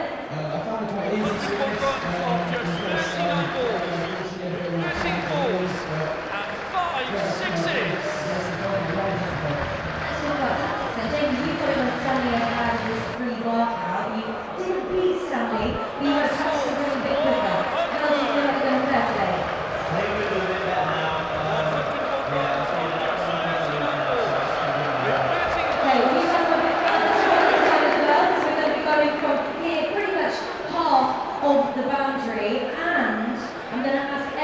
To pick their team. Are you going to be Team Dan or are you going to be Team Jamie? So make some noise if you're with Dan. Not bad. Make some noise if you're Team Jamie. Okay, these guys are going to be running against each other. Free hit and Salt's on 99. Is this the record? Yes, it is. Whacked away leg side. The boundary is defending. Salt will scuttle back for two. That is a simply breathtaking 100, and it's a record for England. 100! Actually, behind them, who is going to win this as they're heading around the Hollies? If you're at the Hollies, make some noise as they're running past you. Who's it going to be? Is your money on Darren? Is your money on Jamie as they head towards the finishing line where Graham's going to beat them? Here we go, then you run towards the line. Stanley's a bit behind. We can do it with the Greyhound. Here we go, then up towards the line. It's one-way traffic. It's all very easy indeed. Never in any doubt, was it? You are a bit knackered, but I'm not surprised that was half the track. Tell us about that. I'm so tired. What did you do for prep between? You went off and did some training? Yeah, really. Yeah, I think that he's absolutely gone for all money. But congratulations to him. Let's go for another winner as we go out here. As the Women's Cricket Darts, once again about to present it to us. Hello, what's your name? Free hit and Salt's on 99. Is this the record? Yes, it is. Whacked away leg side. The boundary is defending. Salt will scuttle back for two. That is a simply breathtaking 100, and it's a record for England. 100!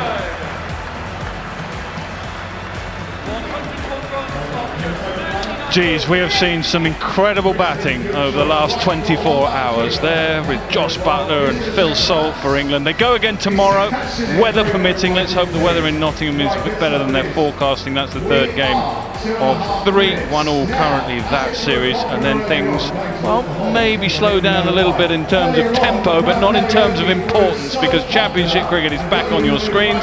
Surrey against Nottinghamshire, that is 1v2 in Division 1. There is just 1 point between those two sides. We build up for that at 10:20. Batting masterclass from Toby Albert has led Hampshire to a very, very good score, along with James Vince there, 85 and 52, 194 for 6. That is equal best in a final. So that is going to take some chasing down. But if anyone can, Somerset can, because they arguably have been the best side in the competition for the last 3 or 4 years. They have a very, very strong batting lineup as well. That's where we stand, Butch, at halfway. Let us focus on Toby Albert. How well has he just played? Uncle! Yeah, absolutely brilliant. I don't know what Uncle Albert was doing during the war, but none of his boats got sunk. I can tell you the form he's been in. He was scintillating up at the riverside. He played an absolute blinder here today. Some glorious, glorious strokes.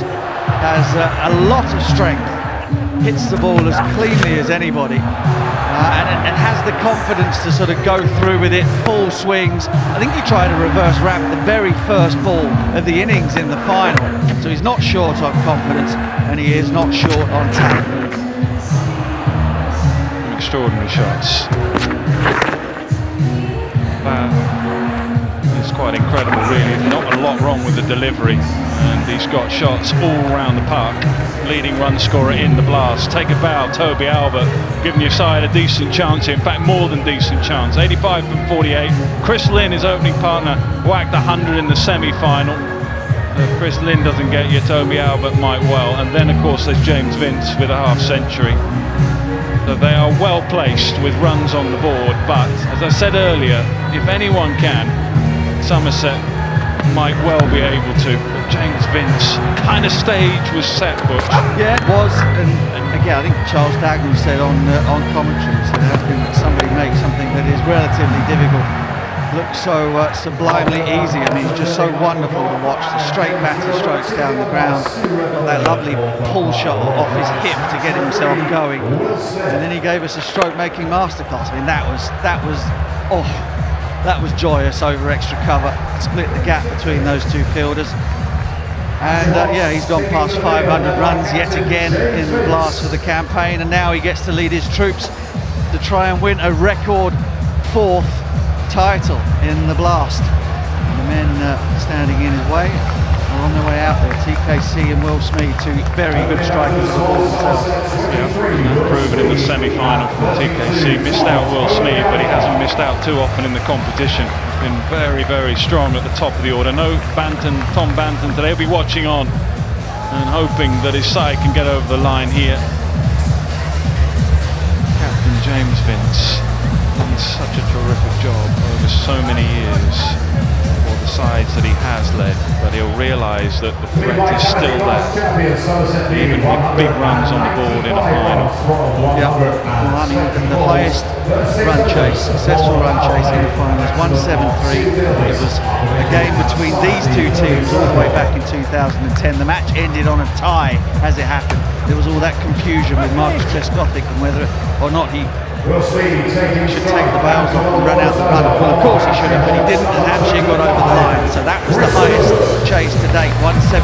They've got to do a lot more than that to get 195. They're going to have to go brilliantly. And Hampshire know how to defend, that is for sure. Chris Wood will take the first over. He has 19 wickets in the tournament. He might swing it the first couple of overs, who knows? One thing's for sure, James Vince will attack with his new ball. His fielders inside the circle will be on one, and he'll be looking to build pressure from the off.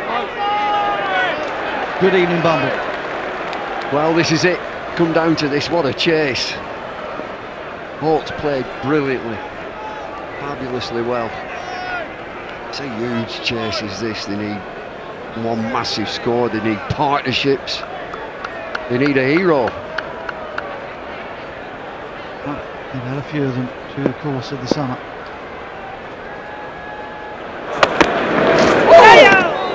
First ball swung back in to Smead, that one across. Clever bowler is Chris Wood. What time is it? About 8:30. The lights are on. It's getting a bit chilly. Dodge about a bit. Possible, yeah, possible. Remain a good surface. Hampshire line just so full of experience, with the exception of Sonny Baker. He's the one wild card, I suppose. Shot. That's emphatic. Wonderful way to get things going on the boundary front. Well, just a crunch. He's coming our way towards the ball, all on the ground. If the ball will get wet. Oh, get on with it. It will. It did for Somerset. It will for Hampshire.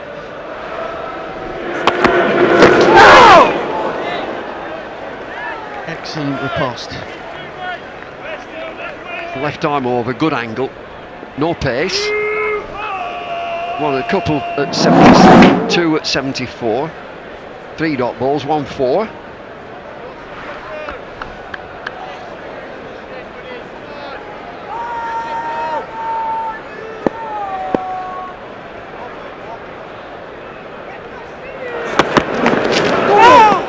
Then he comes again, and Wood goes across him again.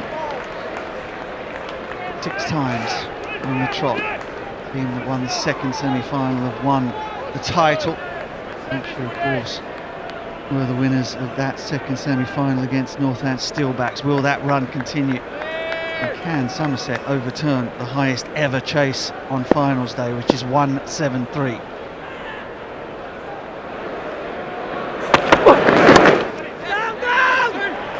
He'll get past. Bit of work to do for the man deep backward square. Fuck off.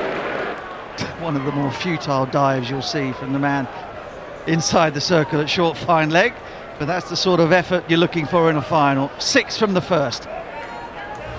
You know, I mentioned Toby Albert and Maurice Albert, and I said Frenchman feelings. He wasn't French at all, he were Brazilian. He were from Brazil. Apologies if you may have heard a little bit of undue language. Wasn't any of us. Which is the main thing.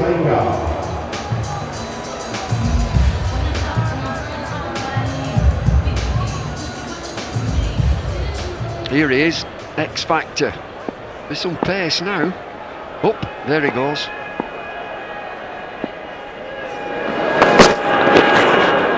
Oh, that's a wild one. That is a wild one. Wides and 4 of them. So not a great start for Sonny Baker. Well, the keeper has absolutely no chance here. 86 miles an hour. He's really wide on the crease and wider still and wider.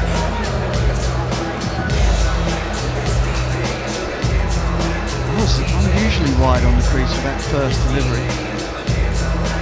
Trying to get the ball to go back into Tom Kohler-Cadmore, that's understandable. Fabulous strike rate he has in his career.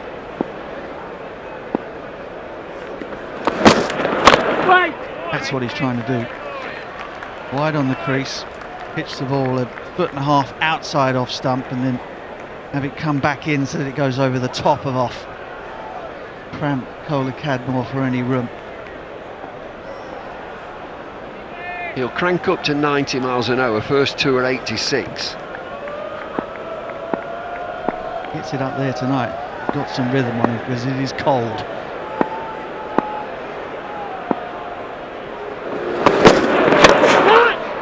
Slashed away, fielder. A customary position now, so a deep point, deep backward point. I'm just looking down Somerset's lineup. Who's the big players? Kohler-Cadmore is one. Smead had a reputation. He's only 23 years of age a couple of years ago. Tom Abel, James Roux, Sean Dixon. What an innings he played a couple of weeks ago.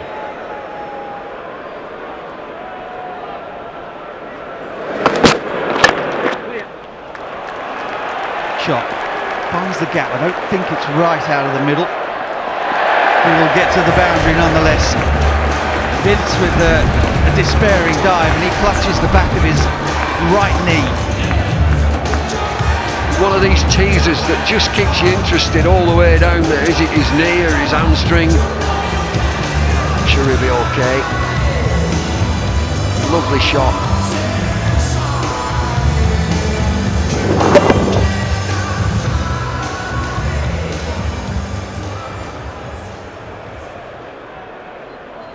He doesn't have to get it right out of the middle, Will Smead. He's got some guns on him.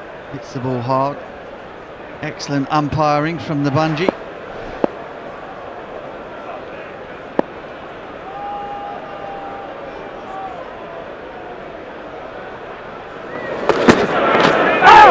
Bold, and that's the one that just holds its line. Smead thinks it's coming back into him from that wide on the crease, and it just holds. Gets a little bit more on this as well. 88 miles an hour. It pitches and just goes the other way. Ripper.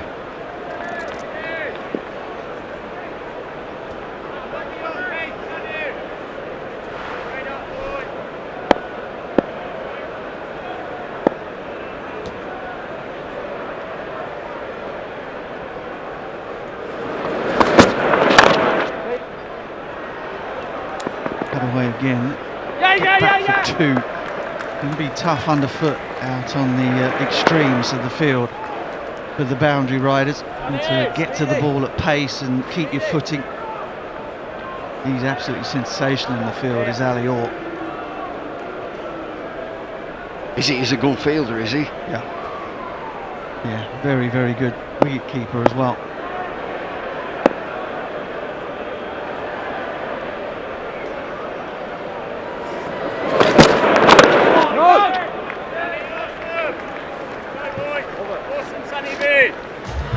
2 overs, 18 on the board.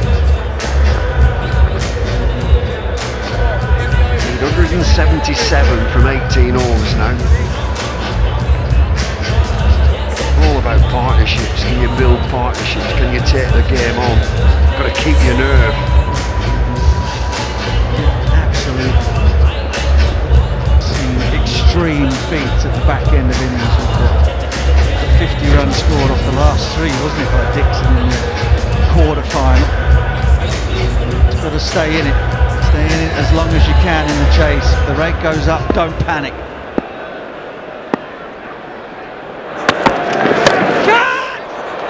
Wild slash, fielder goes back, won't get anywhere near it.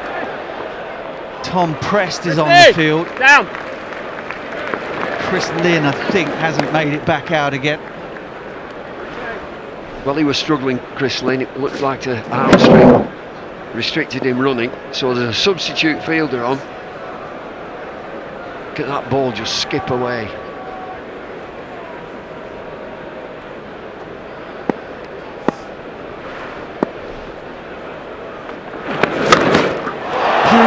Huge shot! Right into the heart of the Hollies. Oh, it's gone over. It's gone over the roof. It's in the sewage canal just on the side of the ground there, Bumble. New balls, please. I've not seen that. I haven't seen that before. Is it a canal or a river? The River Ray, yeah. Used to separate Warwickshire from Worcestershire back in the day of the boundaries. So is it that? I mean, back in the day, is it that into Worcestershire? Jamie Smith did it. Against the West Indies, I think, on debut. Absolutely mighty smite over the Hollies. But it's a good pitch. No doubt that this pitch has runs in it, and that the conditions won't change wildly between first innings and second. What will change is the ball, not getting that one back. During the last time the ball was hit into Worcestershire from here, same shot. Before the county lines or redrawn. Before the county line. 1932. C.K. Neudu. Bet you don't know who the bowler was. Did you play against him? Well, it's a long time ago. I can just remember it was Al Jarrett. Al Jarrett, he was a singer, wasn't he? What did he say? Yes! No, not Al Jarrett, Al Stewart. Oh, Al Jarreau. I thought you were thinking about the team from Moonlighting. Yeah, that's it, but he didn't bowl it, it was Al Jarrett. 1932. Anyway, we've got a new ball. And we've just had a ball. What a hit!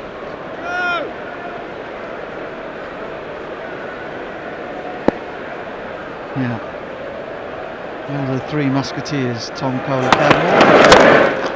And that's 4 as well. Absolutely smashed down the ground, unceremoniously by Smead. Well, they're going. He's got to start. Just in the 3rd over, 31 on the board. 6s. Ball's disappearing. Somebody might be night fishing over there. What with that? Al Stewart, wasn't that Year of the Cat? Year of the Cat, Al Stewart. Then there were Al Green, and he played down at didn't he? Swing and a miss. Trying to make the most of this power play, these two. They've got off to a good start. No early wickets for Hampshire. Al Murray.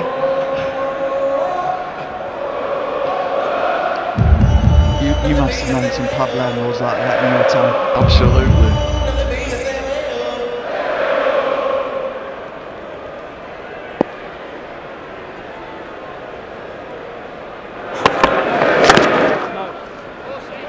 Dot ball to finish. 13 runs from the over. 31 without loss. They've got to start. They've got to start.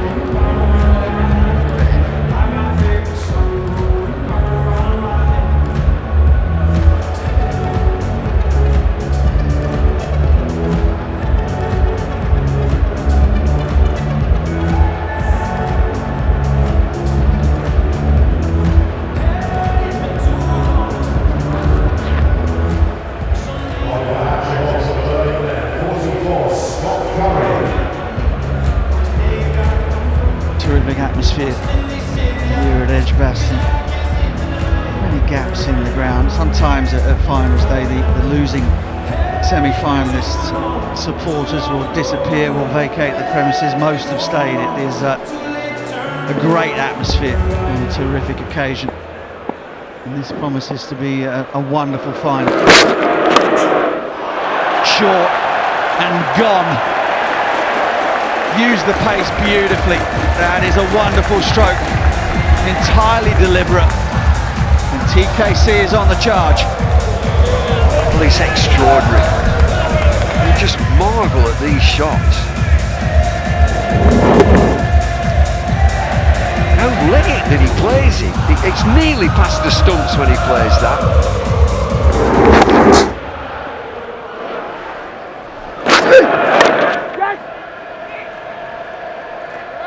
Yeah, under a bit of pressure as a bowler when the first delivery you bowl in the innings goes for 6. He's been excellent though, Scott Curry.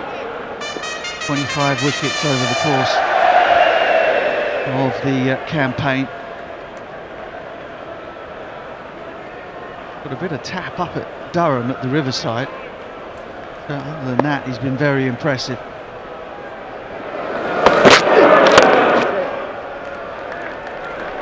So many of these batters now just set themselves back, just go back in the crease and then are stood still.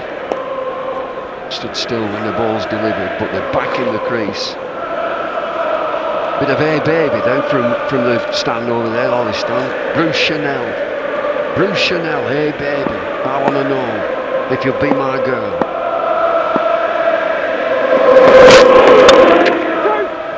I had it on a 45, that. Bruce Chanel. You got one of those old Wurlitz jukeboxes in your gaff? No, but I know somebody who has. I've got the old Dansette turntable, which is they're not great. I should get an amplifier and then do it proper, but I like that Dansette.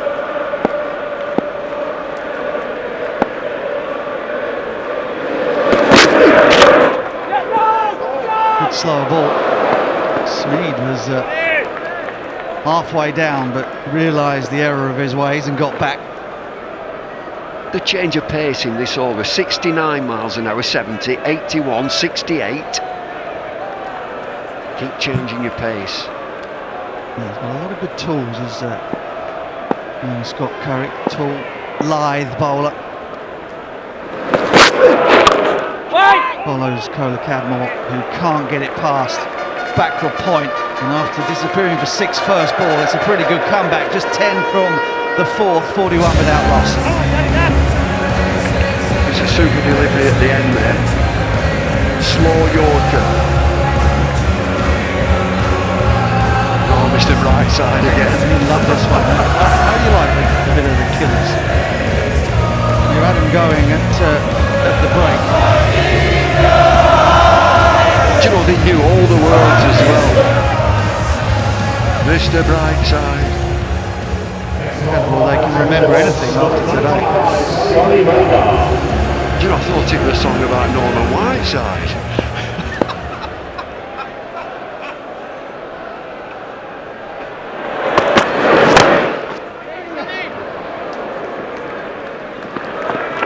One Mancunian that didn't get on Michael Atherton's shirt. Is he from? He is from Manchester. Norman. Well, he's Irish. I played at 16-year-old. Irish. Yeah, but he played for Man United at 6. Yeah. So when it says Mr. Brightside, and you know that, I thought it was saying Norman Whiteside. Written a song about Big Norm. He's a physio now, I think.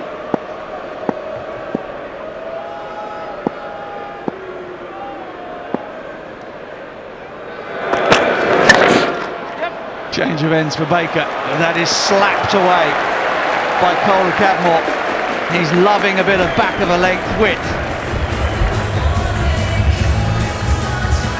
Well, they're rattling along in the power play. 2 fielders outside of the circle. There's one at point, one at deep backward square. That's it. First 6 overs. Hampshire were 45 for 1 at this stage. Queen of Hearts.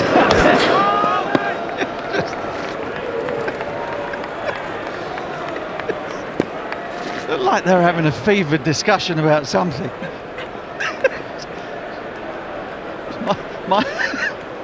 my kingdom's better than yours.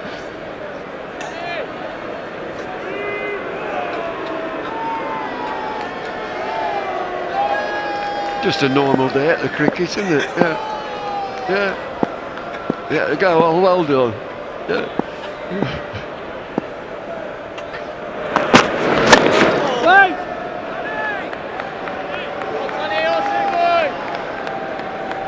Well, they've shook hands in the end after a frank discussion. And look, fancy dressed as 4 comers policemen.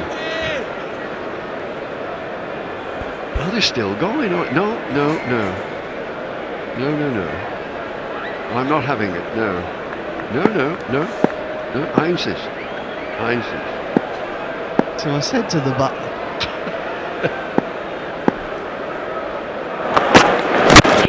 Got him! What a delivery from Sonny Baker.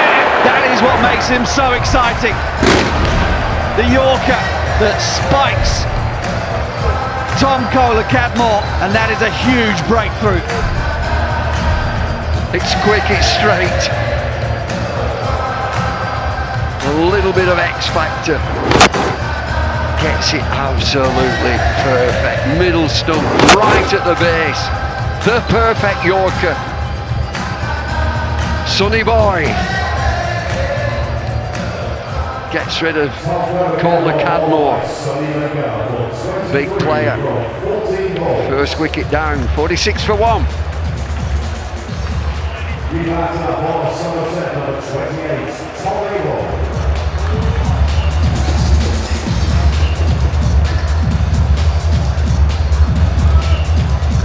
Yeah, for those that have only seen a little bit of Sonny Baker, or perhaps saw him for the first time, his debut in that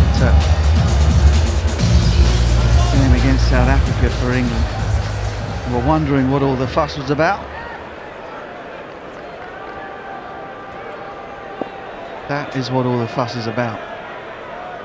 Not now, Sonny, he said to TKC.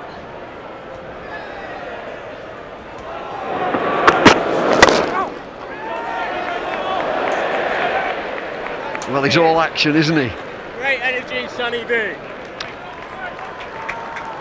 Excellent over. 5 runs and the wicket of Kohler-Cadmore. 46 for 1.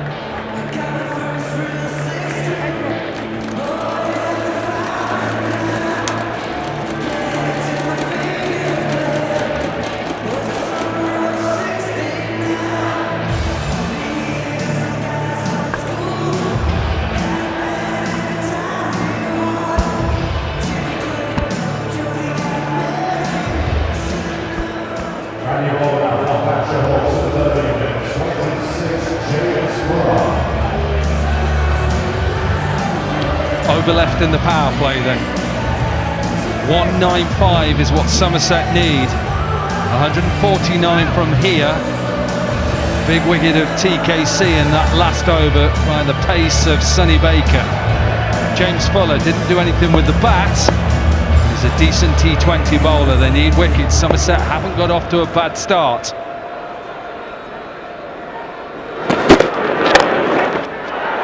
There is a fielder setback, and this is going to run away. Bring up the half century for Somerset. Lydia Greenway, this has been a decent start. Yeah, it really has been, and you just feel that Hampshire are keen to get out of this power play, to try and relinquish some control. Wouldn't be surprised if we saw a bit of spin come into the attack for Tame. Most likely to try and get a bit of a squeeze on if they can. Yeah, and also Benny Howell as well. I think Somerset know that they've got to try and put themselves in a position. They've got a back-to-back boundaries now. It's a good start to the over. And you know it when you're in that side and the batters are going, all of a sudden that momentum builds and you believe. Yeah, these last 4 balls of the power play, they're going to be so crucial for both sides. Will Smee didn't fire in the first game, he's now going nicely, 26 from 17. Changing the field, deep covers coming into the ring. Deep mid wickets going out, so probably going to just tighten up his line, James Fuller. Yeah, he's going to go straight at him. Be interesting to see whether Smead tries to go leg side to open up that offside. Look, 5 fielders on that offside right now. Oh, he's happy just to stay there. Decent delivery, back of a length. Smead 26 from 18. TKC, the hero in that semi-final. First semi-final we saw against Lancashire.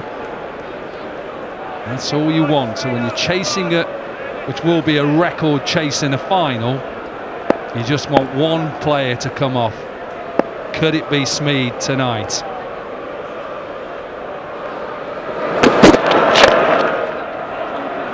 Clip through the leg side. That mid wicket is in place. Should only be one. Good from Scott Curry. He's a good fielder.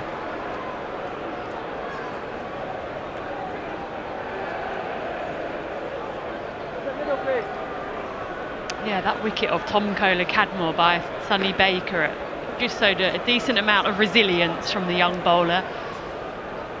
You could see that he was really fired up as well, and he got that breakthrough. Tom Abel, a hugely experienced T20 cricketer, 175 matches for him. In the air, gets underneath it, takes it! Ben Mayers, a young man, had to get himself in a decent position. They needed the wicket, and it is Tom Abel that goes. Yeah, another big moment in this game, because Tom Abel is another cricketer, another batter who is dangerous when he gets in. He's a smart cricketer. He actually timed this pretty nicely, but he just got too much elevation. And it was a nice catch in the end, out in the deep. Ben Mayes, a young man, under pressure.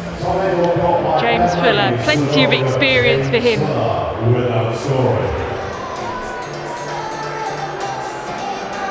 So Tom Abel on his way without scoring. Somerset 55 for 2.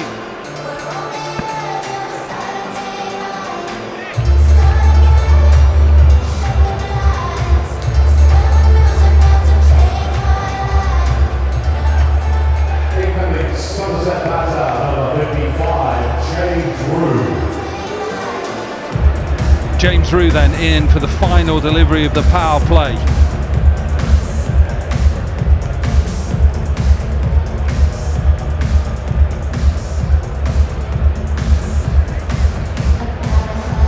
.62 then his highest score in T20.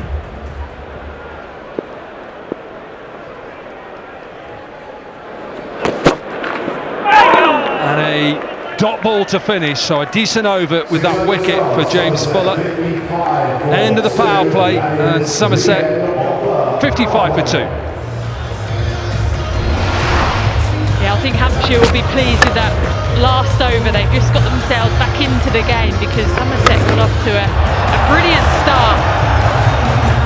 Really lusty blows from Tom Kohler-Cadmore, continuing his good form, playing all around the ground.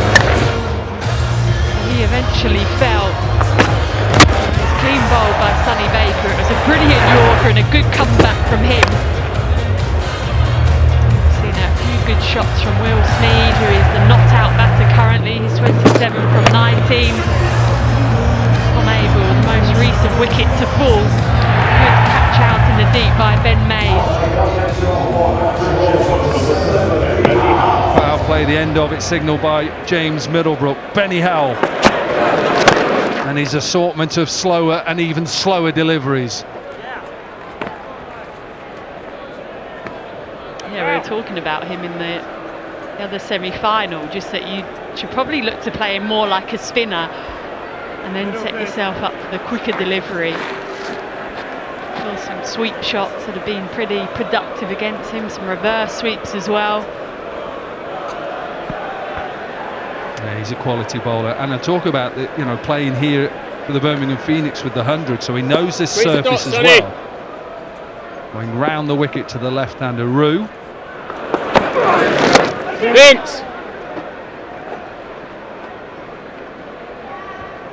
This is the match here. When you look at Winvis, 70% Hampshire Hawks from here. They can't allow this game just for ones and twos. They've got to try and think, where is the boundary option? Smeed is your man in 28 from 20. Whether he thinks I'm going to take Howell down, that's not easy.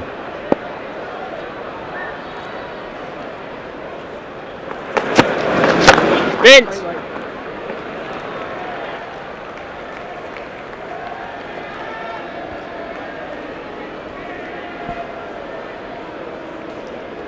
Decent delivery that, a little bit quicker, 68.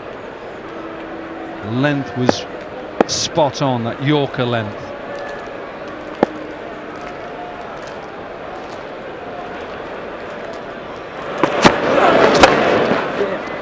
Hey, Ali!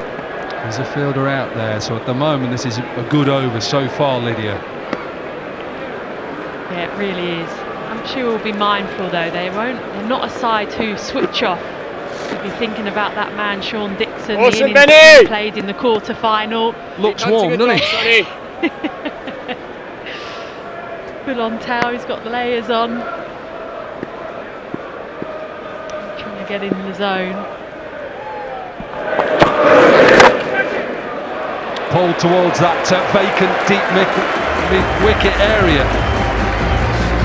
Needed a boundary. Yeah, just got the elevation. Mid-wicket and extra cover are really tight here from Hampshire because they are trying to squeeze him. And he takes him on. I think that's James Vince, the skipper, in at mid-wicket. Just gives himself some space. Nice swing of the bat.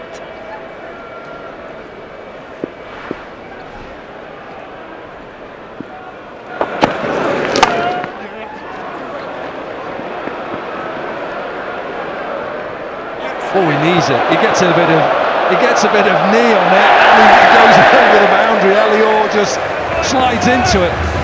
So back-to-back boundaries finish off a better over for Somerset. 11 from it, 7 gone, 66 for 2. Oh, this could have been a yellow card, Corky. I don't know if it was spiked up. Oh no, not too bad. He's just gone in with the knee. It's just skidded on.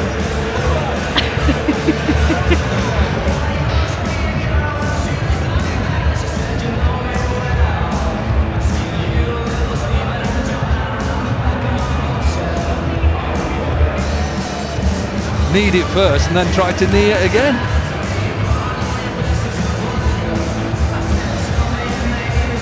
James Fuller with his second, got a wicket in his first. Comparisons, Hampshire ahead, but never right off Somerset after that magnificent run chase against the Bears in that quarter-final.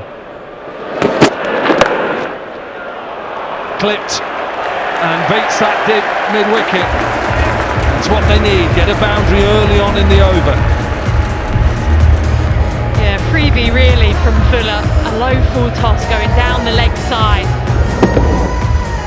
Well put away by Will Smeed. Just a deep backward square is all he had to beat. Fine leg up in the ring.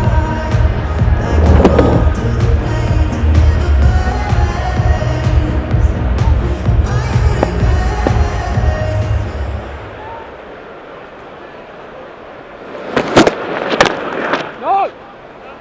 Better length.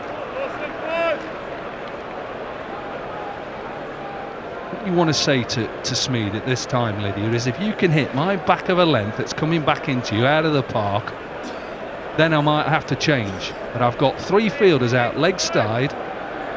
I'm going to push it back in from just outside off stump back in. That's the length.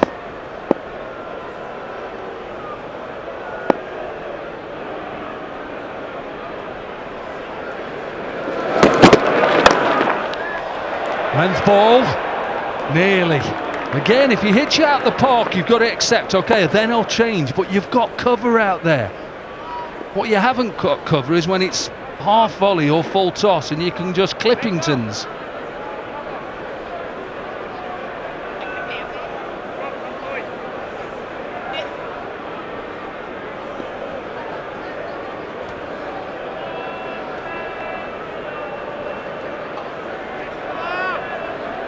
See that field now, it's set leg side again, so he's got to go, I think he's got to go into the surface. Into the surface, there is cover, gets it past. Maybe a little bit too short. At least then he's bowling to his field. Yeah, the plan was right, it was just the execution, as you say, Corky, it was too short. Not enough pace on it really to trouble him. 83 miles an hour. You know what he needed to do, don't you, Lydia? Get it a bit fuller.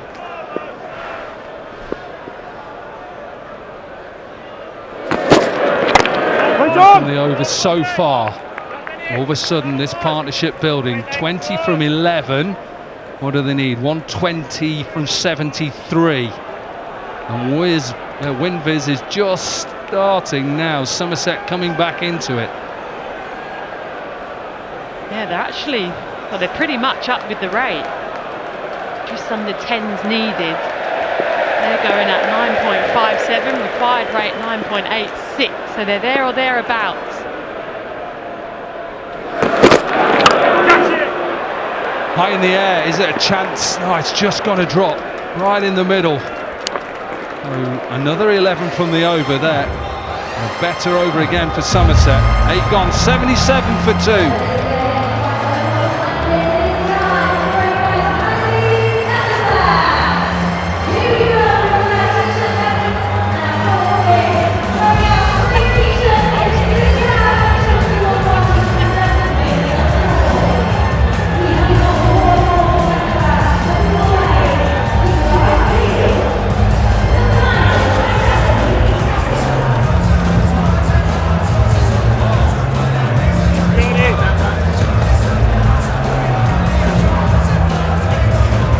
Disqualified, he was disqualified. Full start. Hawkey, what were you doing?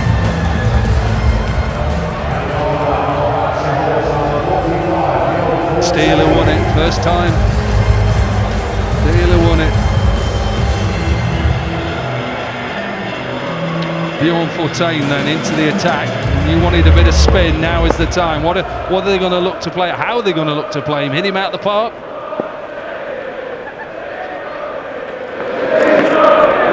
Oh, what about Bjorn? I think the challenge will be is that he won't want to let them. I don't think he's going to go above the eye line. We saw in the first game he's going to go probably quicker and harder into the surface.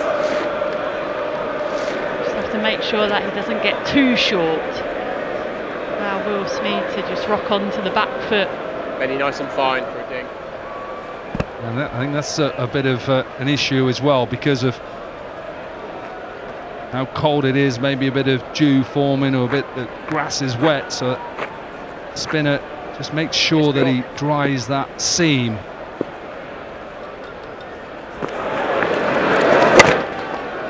Well, Bjorn, great dot. That's good, remember. Come on, keep building, Tom Bjorn. Hartley, the way that he bowled into the surface. Got to come leg side, hasn't he? Got to try and hit him leg side. Pushing for two. No! Oh, that's good. Really good that. And Mays again. Awesome, Bjorn. And just looking at the speeds of Fortain, that first delivery 56 miles an hour, then 51, 53, so really not allowing Smeed or Rood to get underneath it or at it.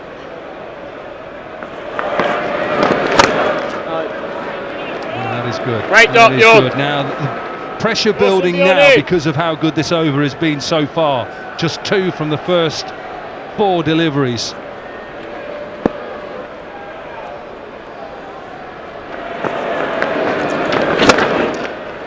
Pulled towards long on, powered down the ground. Good shot from Smeed. Yeah, that was the first one where he dropped his speed, 47 miles an hour. And understand what he's trying to do, not be too predictable, maybe hope that there will be a chance created from it. But Will Smeed, that is a powerful shot. Come on, keep thinking, Paul, sure.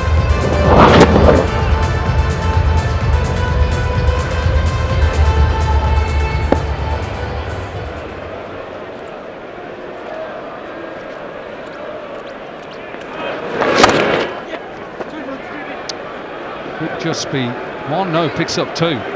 So a boundary and a 2 to finish off the over. 8 from it.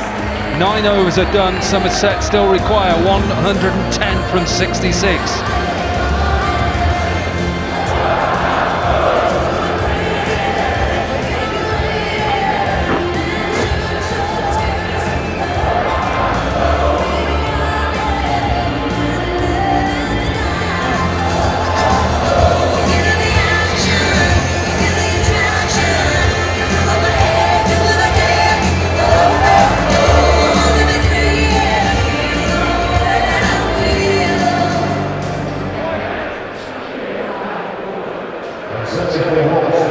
Just need something now to waken the Hollies, whatever it is. There seems to be a few more Somerset supporters than Hampshire at the moment.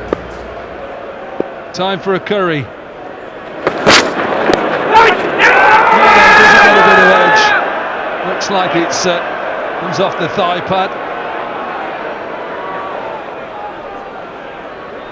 Yeah, Scott Curry did go up initially and then was quite quick to turn around and walk back to his mark.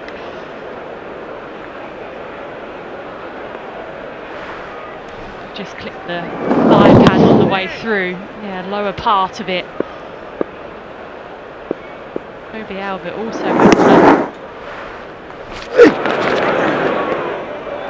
Keep your eyes out on Michael Goff. No, he's happy with that. Good umpire, Michael Goff. I like the way he gives them out. Lovely it is. Lovely way of giving them out.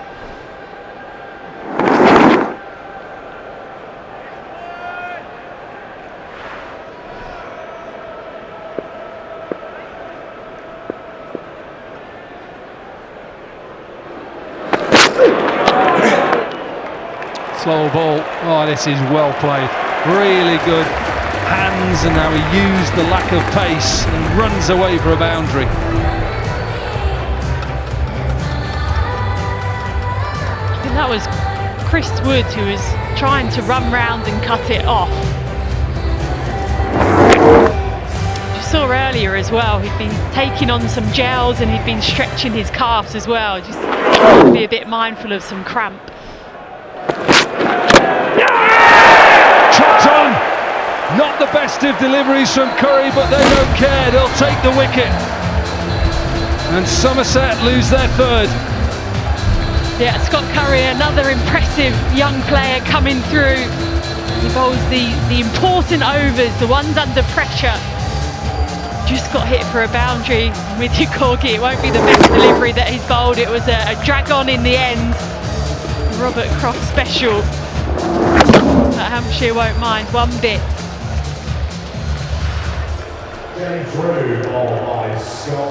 So James Drew on his way back for 20. Somerset 89 for 3.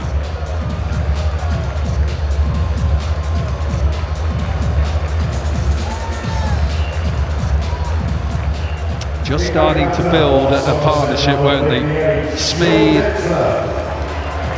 and James Drew. And sometimes you just need a little bit of luck as a fielding side. Not the best of deliveries. You don't care, a little inside edge, but it brings in a man who got Somerset to these finals day with a magnificent innings down at Taunton against the Bears.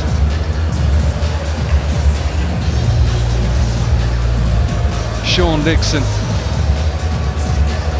who is leaving Somerset at the end of the season to join Glamorgan. 106 from 62. The required rate is only just over 10, so that's quite comfortable. No time to have a look at it like that, though. Like that from Scott Curry.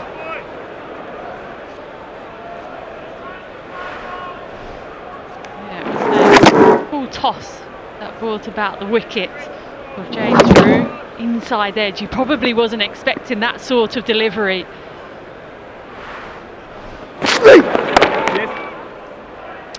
Slower ball to finish. Good over from Scott Curry, a wicket and 5 runs. We're halfway in the run chase, and Somerset 90 for 3. Well, Corky. from 60 balls.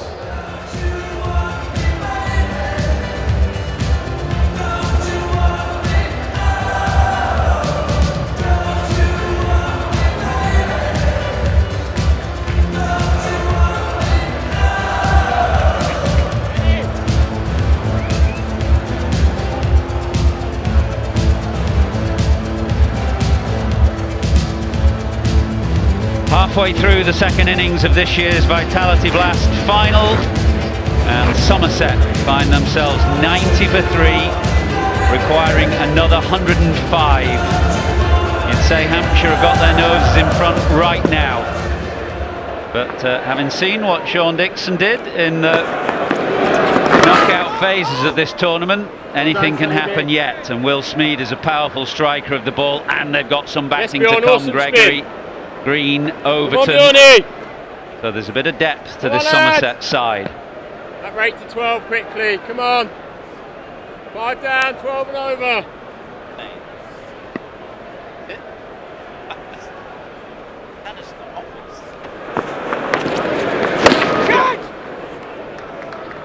We saw a bit of spin off the surface earlier in the day, but now the cool night air is descending and maybe a bit of dew as well. Catch it, Preston! Can't think there'll be much there for Bjorn Fortain. As he dries the ball, you can see him taking the rag off the umpire to dry it. Ball, Bjorn! That one was slower and wider, but again just skipped on. How are you, Daggers? Nicely wrapped up. Oh yeah, I think we all are at this Awesome, moment. Bjornie! Scarf, woolly coats, it is brisk. I saw them practicing 4 and 5 now, at half boys. time. Just some Catch it, short boys. catches, short extra. I think the last thing I'd want to do is take this brick of a ball and catch one going through extra. Get it, Bjorn! Interesting Bjornie, thing. awesome, And I'm boy! with you here, Addis. Awesome, is that Bjorn. I feel that Hampshire have got their noses. Wind Well done, says 73 Hampshire, 27 Somerset, which suggests a nose, a head and a neck. I don't see it that way. I think it's a little bit closer. Yes, Hampshire just with that wicket. How is that? Now, Smead was down the pitch, but there's still an appeal, as I say, because, well, the ball is just skidding on. It seemed pretty straight, but had a long way to travel because Smead was down the pitch. Diction, correction, was down the pitch.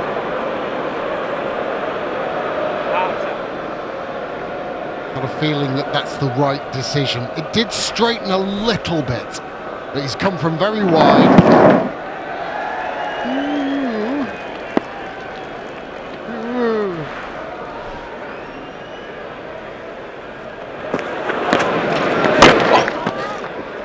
Once again, the ball just going on with the arm. Now that's tight. I think he's home. I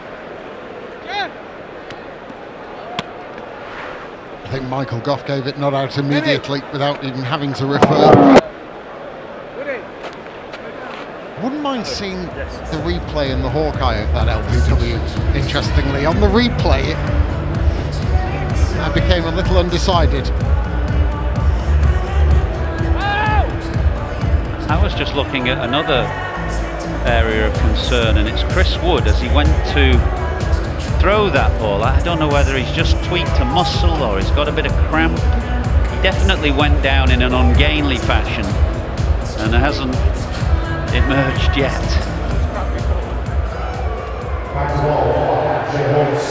Well, here's the LB you wanted to have a look at, Daggers.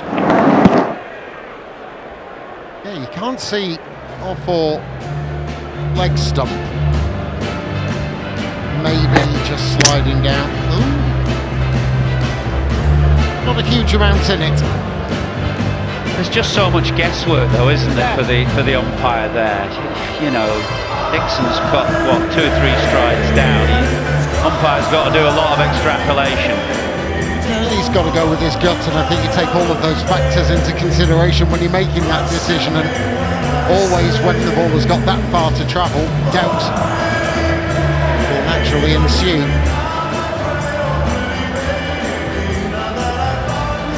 Right, Benny Howell. Whole mixture of slower balls, knuckle balls. Licorice all sorts. His first over went for 11. Smeed will be eyeing up the leg side boundary.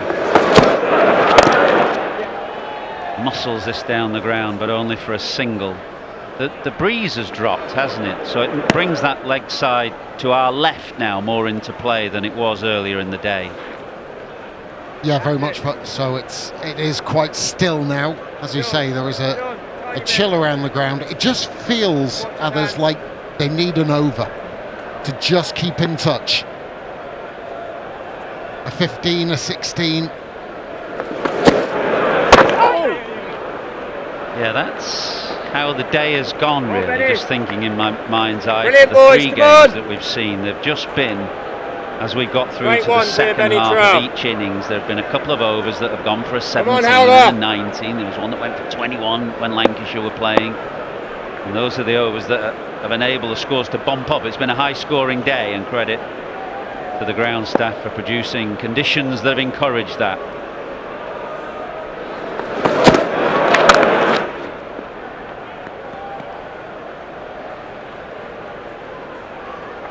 I just wonder if James Vince is thinking the same thing, and that's why he's got Portain, he's got Howell taking pace off the ball, having to make the batters inject the pace into it to find the boundary, rather than giving it the natural pace of a Baker or a Curry or a Fuller.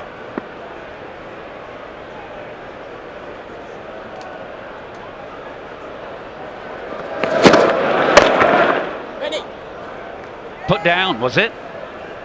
Bowler, bowler, bowler. I think he lost it a little bit, Benny Howell. It almost looked like he went to trap it like you would a football. Dixon just looking at the bottom of his bat at the non-striker's end. Didn't hit it particularly well, but he just kind of lost it, really. It's the second time we've seen somebody completely lose the ball. I think he thought it was coming much quicker than it actually did, and didn't get to him on the full in the end. Impressed! Well done, boy! Somerset's 100 in the 100 up for Somerset. 95 from 49. Smeed closing in on a half century. Just wonder when he's going to press the button.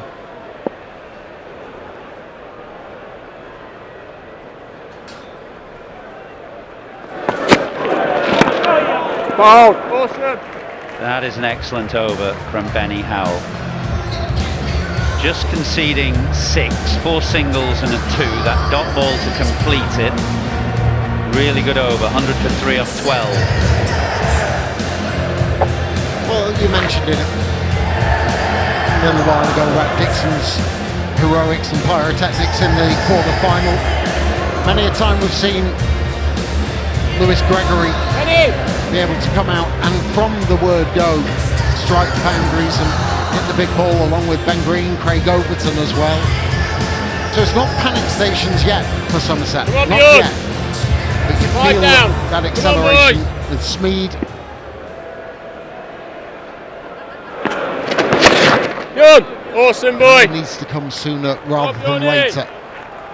Come on, boys. Yeah, that run rate almost up at a dozen and over now. Winvy's putting the Hawks at around about 80% chance of winning, so has them as strong favourites. Dixon's bat's falling apart. That's probably remnants from that innings in the quarter-final. He gave the ball some real tap. Yes, Bjorny.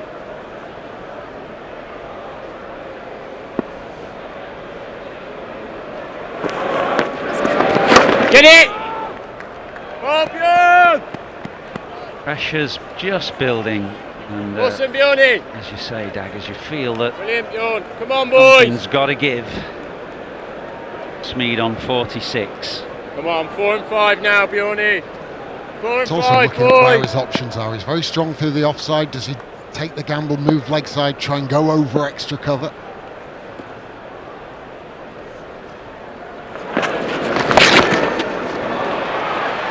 leg side, and it was just slightly over pitch, wasn't it? And that allowed him to get that ball away to fine leg and move smoothly through to a half century. 50 from 35 balls, more to do though.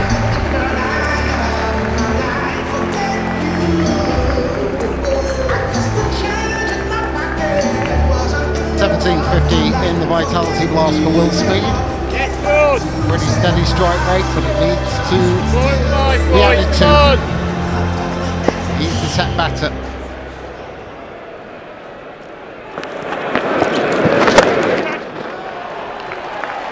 Muscled straight. It's a shot you see a lot of now, where a spinner just drops a little shorter to bowl that bail trimming height. And when days gone by, batters would look to play that square of the wicket, they now smash it down the ground. Muscled is the exact right word. It takes an enormous amount of power to get in that back foot position and heave it either through mid-wicket or straight. Missed out on this occasion. Brilliant, boys, come It's on! a shot very much in vogue at the moment. You look at players like Heinrich Klaassen, how well, strongly they're built.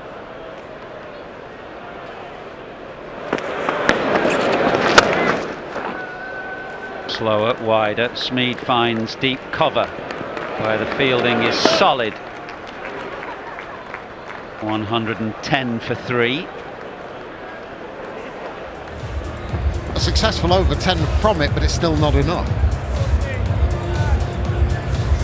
A couple of boundaries, couple of singles, not going to necessarily get it done. It keeps you in touch, however, if you are Somerset, but hovering around the 12 mark required.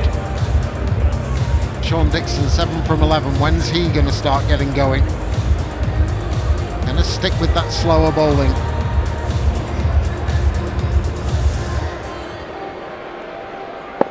Yeah, Benny Howell, who just conceded half a dozen in his last over. He'll bowl another, and once again will look to mix it up. Gets it away behind square, just the start to the over that Somerset required. It was only millimetres away from being stopped at backward points. Such margins means it's either 1 or 4. It's always what they say. The great Bob Woolmer always used to profess, the great coach, try and get your first ball to the boundary.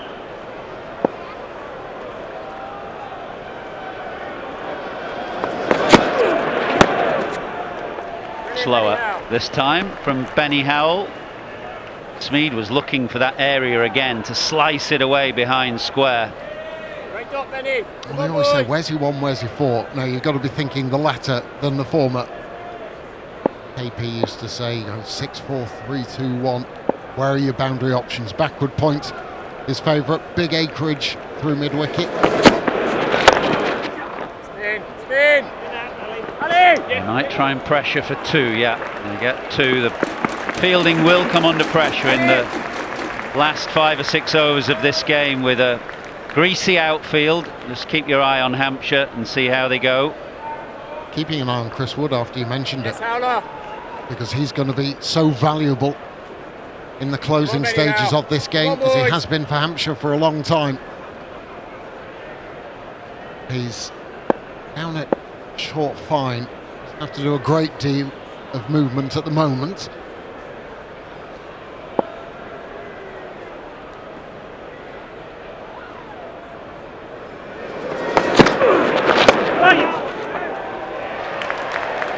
Given a wide.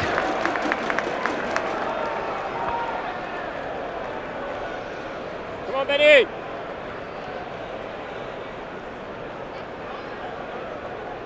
Come on, Trow. Pole now, boys. There he is.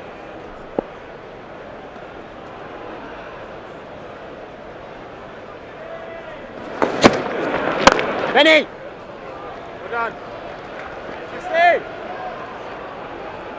Maybe only hovering between 60 and 70 miles an hour, but it's the deception and the hiding of the ball. It's a difficult ball to bowl, that knuckleball. You have to have big hands and drag it back and have a great deal of control over it. It can go horribly wrong. Yeah, if you get it right, it's a difficult ball to play as well. And Benny Howell bowls it as well as most.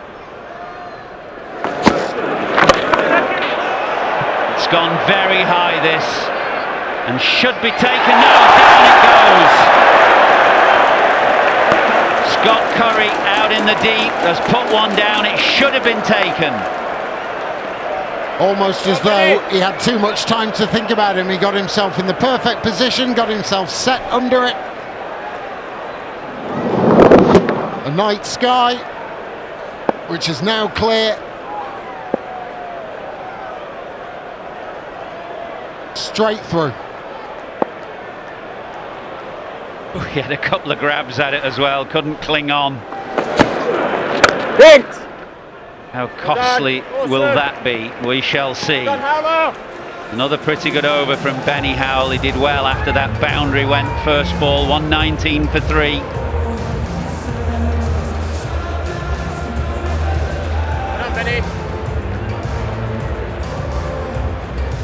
They're all smiling when they're on it. I just don't believe it.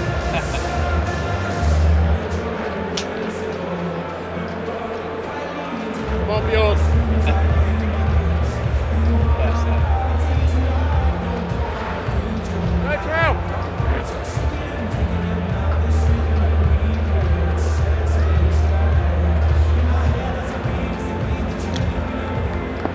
Trying to see what, if anything, he did wrong there, Scott Curry. Not great. Maybe bent the knees. Perhaps didn't need to, but It just went up a long way, didn't it? And you kind of think, well, why should there be any more difficult? But they are. And could have done with getting the rebound off the knee, but it just fell straight to ground. Another one. That's where Smeed got his last boundary off the spinner. Fine behind square on the leg side. It's 11-4 and he's got onto this so quickly. It was speared in swiftly by Fortain. And at that pace, in that line, you just have to help it. Find it into the gap and away it scurries. Strike rates now improved. 150 for Smeed. Tries to get it there again. And Benny Howell out in the deep prevents the boundary. Can't prevent the second run, but he did pretty well. Yeah, he has. What were you saying, others, about what was needed, that required rate? They've kept it to around about that 12. This is relatively routine for the modern player now. 12 and over. There are lots to come. Straight up, lads.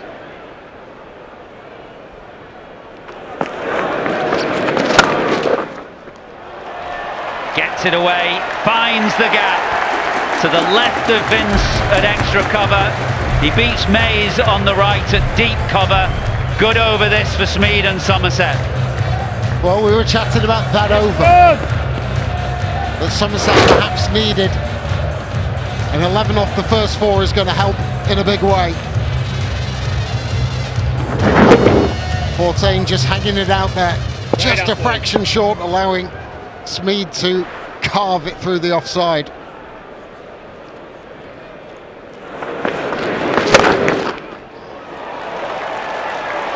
Gets it straight for 4 more. So this is the over that Somerset required. It's gone for 15 now. And Fortain under pressure with 1 ball of the over to go. Oh, we got a game on here. We really do. 2 high-class sides with a great history in T20. Hampshire with 3 titles. Somerset looking for their 3rd. And it's going to come down to it, others.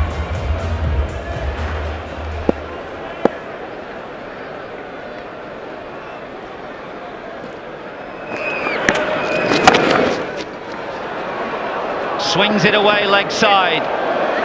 It'll be a couple. There's a misfield. They were going to come back for 2 anyway. Good over for Somerset. 17 from it. 136 for 3. 136 for 3.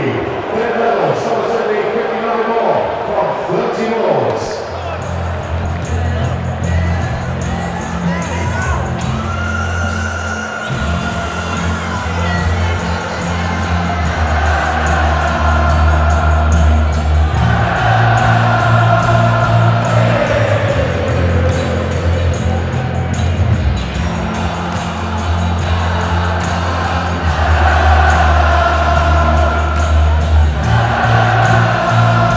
At this stage, Hampshire, funnily enough, 136 for 3. Exactly the same situation.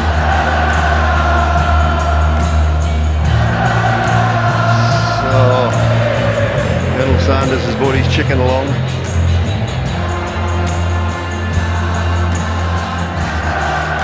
What a finish. We got a game. 136 for 3, 15 overs. Partnership is 47 from 32. We've got a game. Smead 78 from 48. What an innings. No sixes. 13 fours. Dixon steady 9 from 13.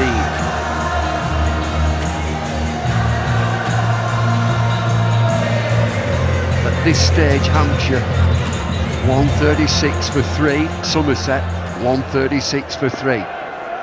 5 to go.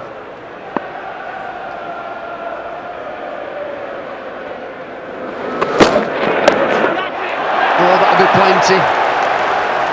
Chris Wood just watches it sail over his head. Starts with a 4.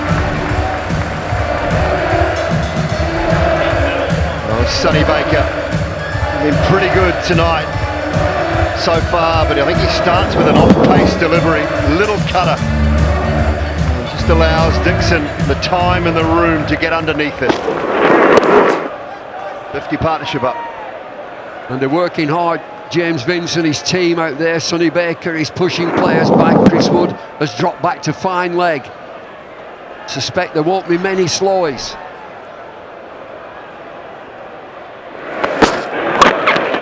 Pace drilled into the leg side. They'll look for just a single.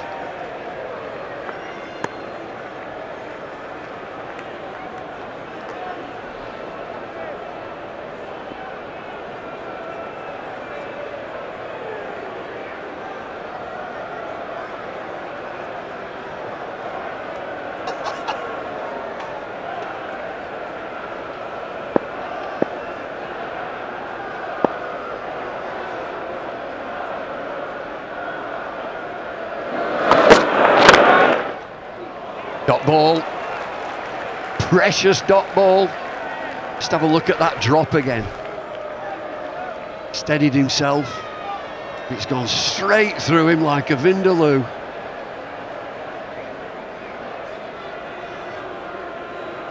What's gone on? He's dropped it. It was Dixon that was dropped as well by Curry. He was the one that got them home in that quarter-final with a brilliant innings. Well bowled. Get it in the block. How quick? 80, 88, 87, 88. His first ball that went for 4, 74. No! Well, he's now bowling brilliantly to his field. It's got to be that angle, and he's got 3 out on the leg side, a long on, 4 now with fine leg dropping back. So fine leg, backward square, mid-wicket and long on. So you just expect the same thing, Bumble. From a bowling point of view, he's got 2 options. He's got a bouncer, quick, or a Yorker leg stump. Pump down the ground, that'll be 4. Somerset are ticking. They've still got a long, long way to go. 49 required from 25. It's just a half volley. He's got his length wrong, but Dixon gets slightly leg-sided, but he's looking for that mid-off region. shimmies out of the way. It's a wonderful shot, but it's the length that's all wrong and the line. It's got to be leg stump.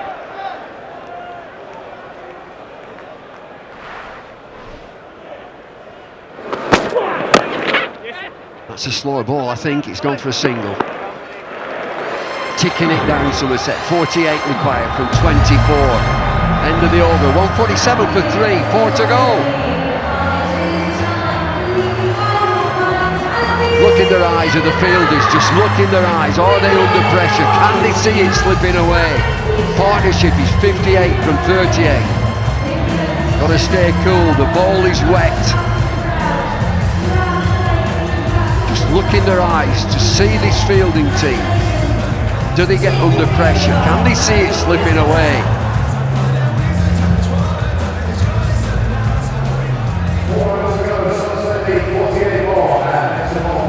Always find, Bumble, you go to your best bowler for 17 and 19. Don't wait till the 20th. The options for Vince now are either Curry or back to Wood. Curry's been good, 2 overs for 15. Between he and Chris Wood, I think they'll finish off. Curry will be clever. That'll be a wide start again. And these are all precious. They all help get to this situation. 4 overs to go. Get an extra.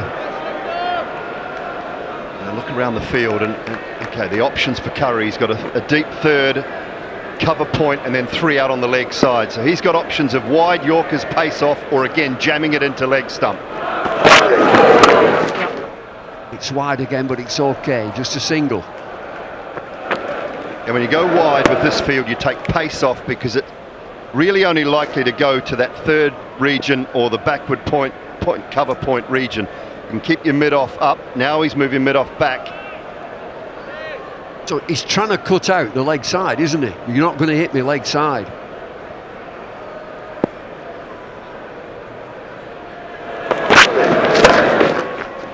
A little bit straighter this time.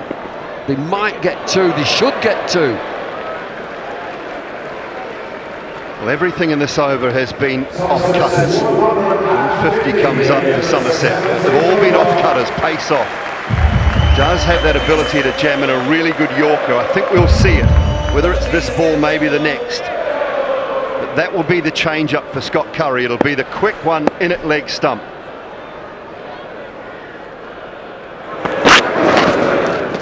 Wide again. He gets away with it. He's right on that line. Smeed, what's he on? 81 from 51. 13 fours.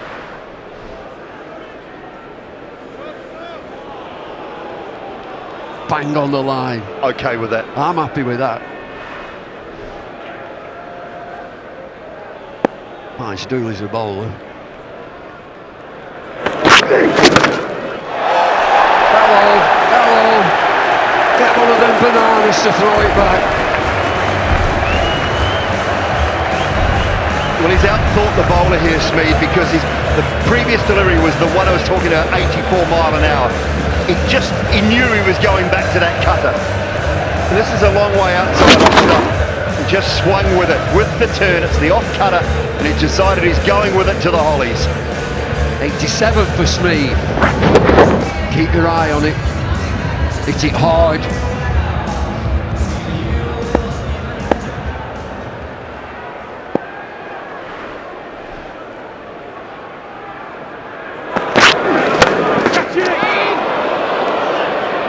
Skips along and it's just a single.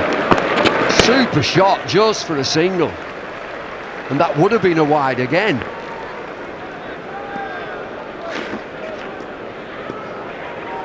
Twelve's required, 11 already. So to find a boundary here, Bumble. They go in front of the chase. They go in front of the chase with a boundary here. Hampshire were 166 for 3 at this stage, 158 for 3. Somerset. A little squirt, backward point, dot ball, end of the over. 17 have been bowled, 158 for 3.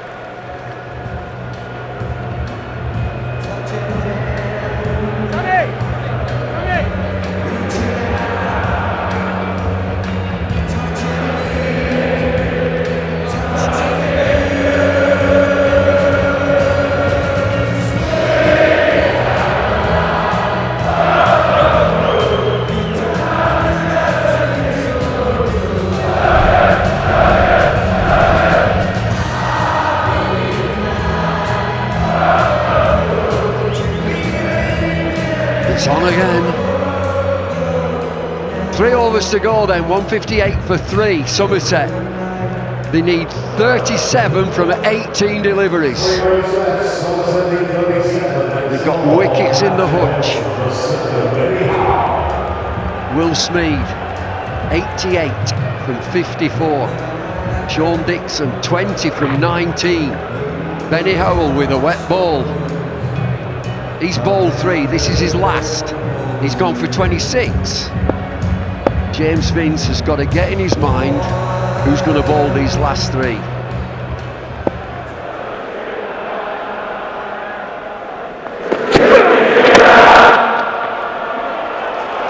Heaved into the leg side and he starts with a ball. Well, I said it in the last over. I would have gone Wood simply because he goes across the right-handers. If you want to hit him leg side, it's a better option, but he's gone with Benny Howell. He's looking for pace off, knuckleballs, that one down at 60 mile an hour only. He can just sit back and wait on it, speed into the 90s. What a knock, 92. There'll be a box of tricks, box of all sorts from Benny Howell. Right on the blue line, it'll just be a single. The thin blue line.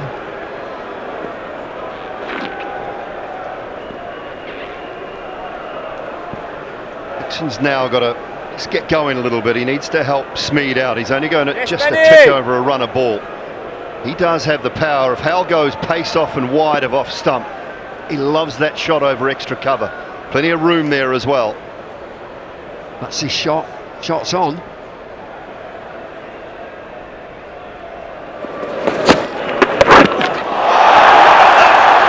That'll do.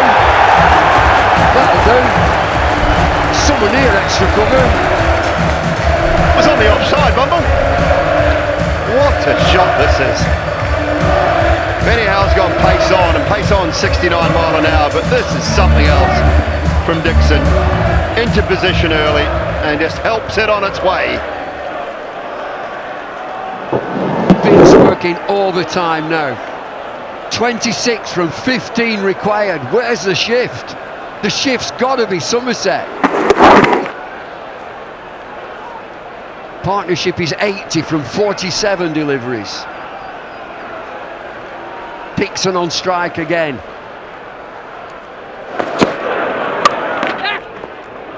Through the gap, no, just a single. Over to Smeed. Smeed is on 93. There's cramps everywhere. We saw a bit of cramp earlier from Chris Wood. That's a little bit more. Struggling there.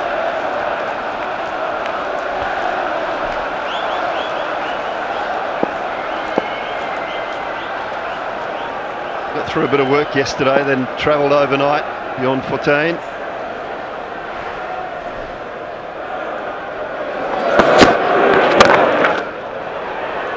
Leg side, fielder there, just a single, yeah. Bit of a fumble, but just one. It's countdown time now, 24 from 13. They'll be thinking out there in the middle, two biggies. Come on, Trowler. Last ball of the 18th, 2 overs to go after this. This is Benny Howell's last.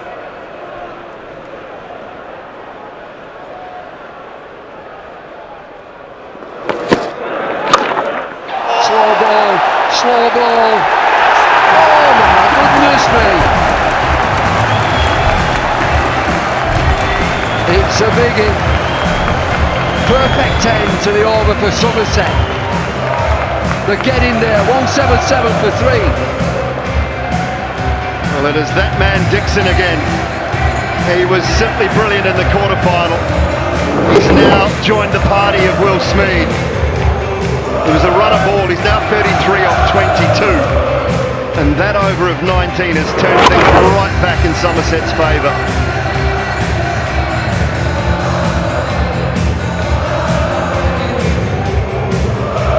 What a game. 18 from 12.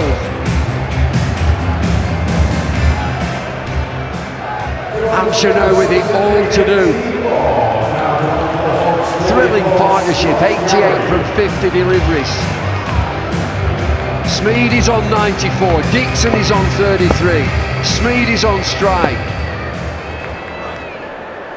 Curry, the start the 19th. Slammed, will be taken, it's taken, long off. Brilliant shot, looked to be six, but he's gone. Captain Cool, how often have we seen it, James Vince? That was hammered. Didn't get very high off the ground at all from Smeed. He hangs his head, but it's been a brilliant innings. It's got Somerset to a position where they are a chance of winning this final.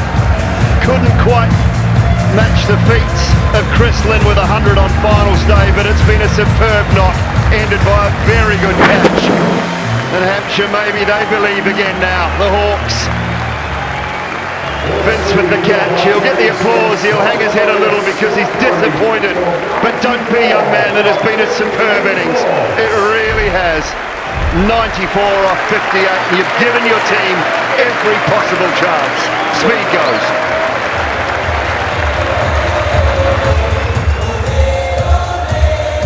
What a final. It's been a superb pitch.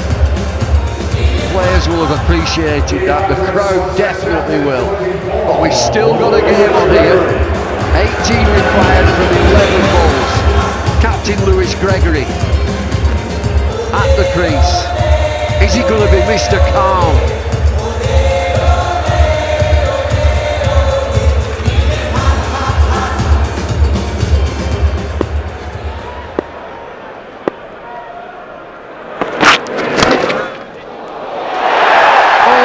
Forward first ball through his legs somehow.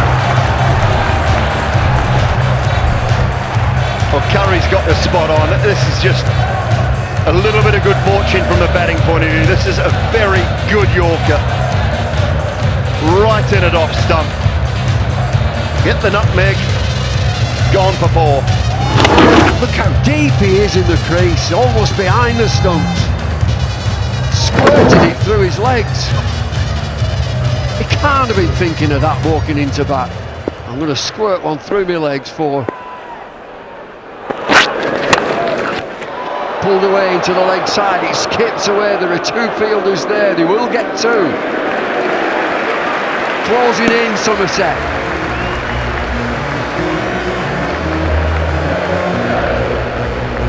.12 required from 9 balls. Here we go, folks, if it's a tie, it's a super over. Oasis time. You fancy some overtime, Bumble? Yeah, champagne super over. 12 from 9. It's got to be Somerset. It has to be.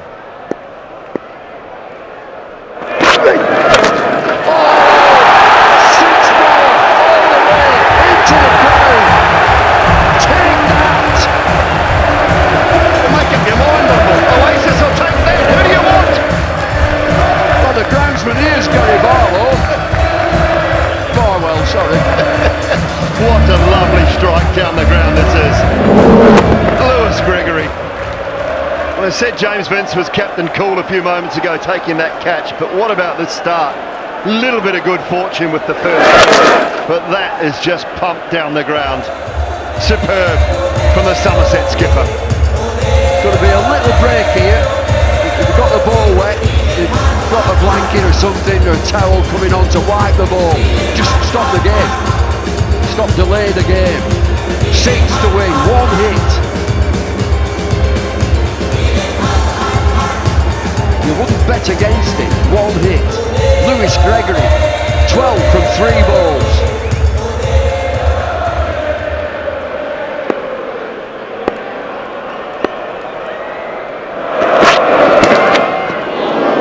Top ball. Cider boys are nearly there. What a chase. Hampshire will have thought, yeah, plenty, we've got plenty. What a chase. Kept wickets intact, built partnerships. A gem of an innings from Will Smeed. We need 6 from 7.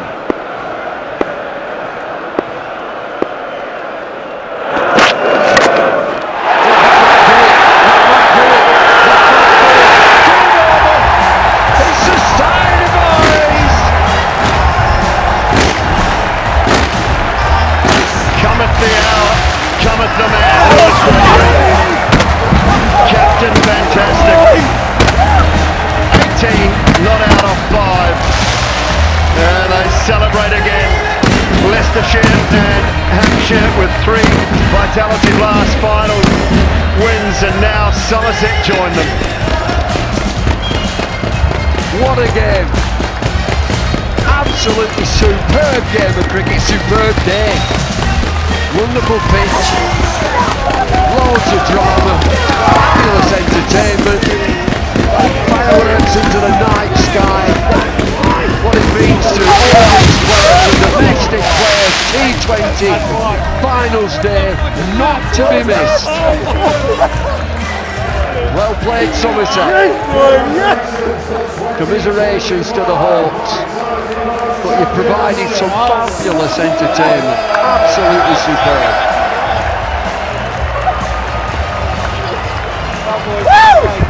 That man there, Will Smeed, what an innings he played. 94 from 58. You could see the disappointment as he walked off the park, as he trudged slowly off the park. But that is, as you said, Bumble, an absolute gem of an innings. Set it up for the likes of Dixon and Gregory at the end. They provide so much entertainment, and you need a pitch, you need a surface. They've got that. It hasn't changed all day. Bit of disappointment with the rain, but we always get through it. Finals day, we always get through the rain. The Holly stand, and that's the last delivery. It's appropriate that it goes into the Holly stand.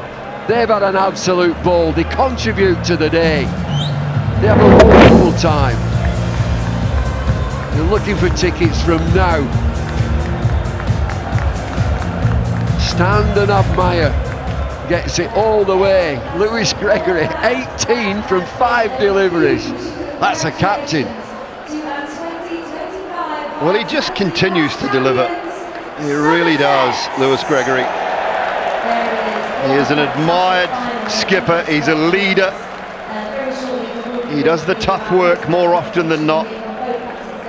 They lost their opening bowling combination in Meredith and Matt Henry from New Zealand. What does he have to do? He has to take the new ball. He has to take it on himself. He's such a massive part of this Somerset County Cricket Club. And they certainly look up to him, not only as a captain, but as a player. He's a genuine competitor. And that's the moment. Yeah, he knew it. Off the bat, he knew it.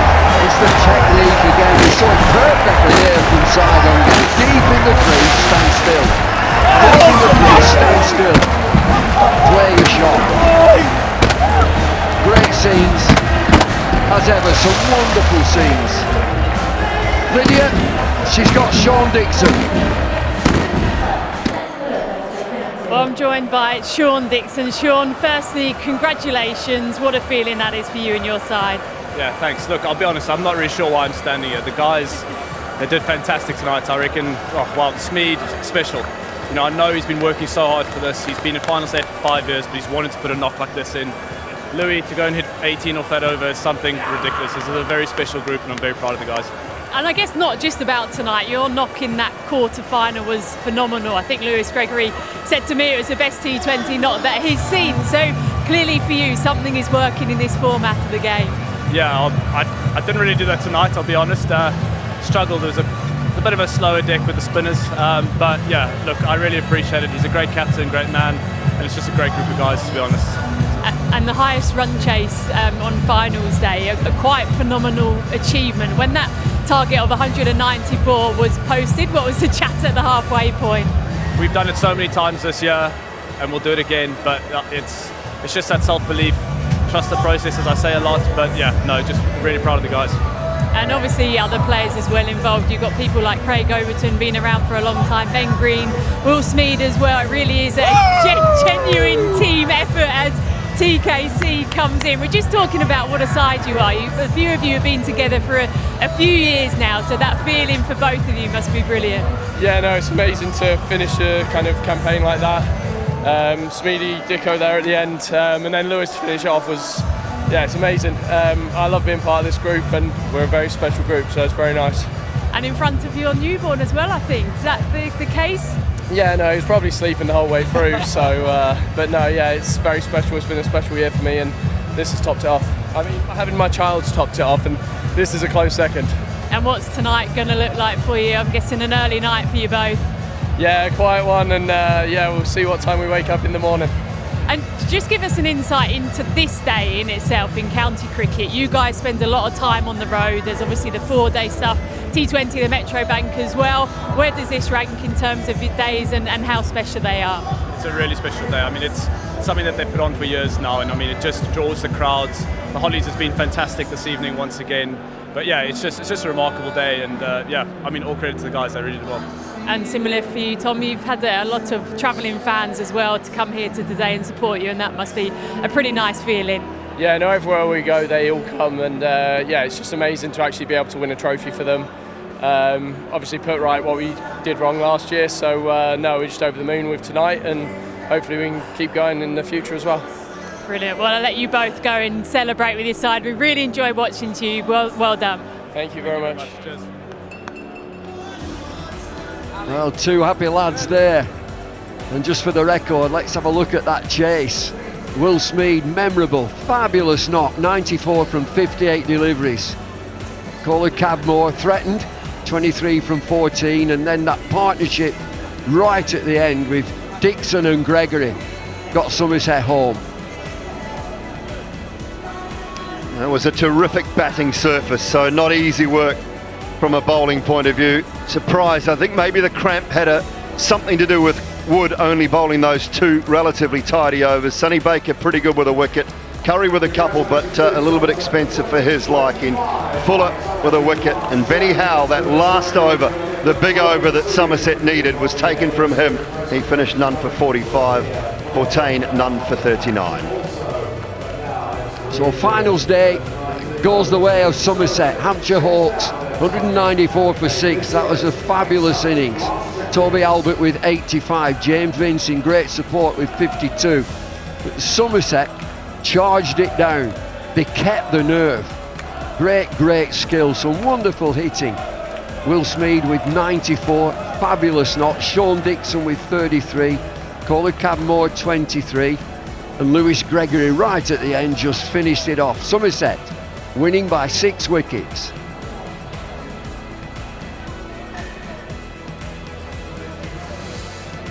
Right, we're going to reflect obviously in just a moment on a quite unbelievable performance there from Somerset, but starring Mark Ruffalo as an FBI agent who creates a task force to put an end to a string of robberies in Philadelphia. Task has a new episode every Monday on Sky Atlantic. Extraordinary final, extraordinary run chase. Somerset have done it again. That is 3 wins in the Vitality Blast. Gentlemen, how do they keep doing it?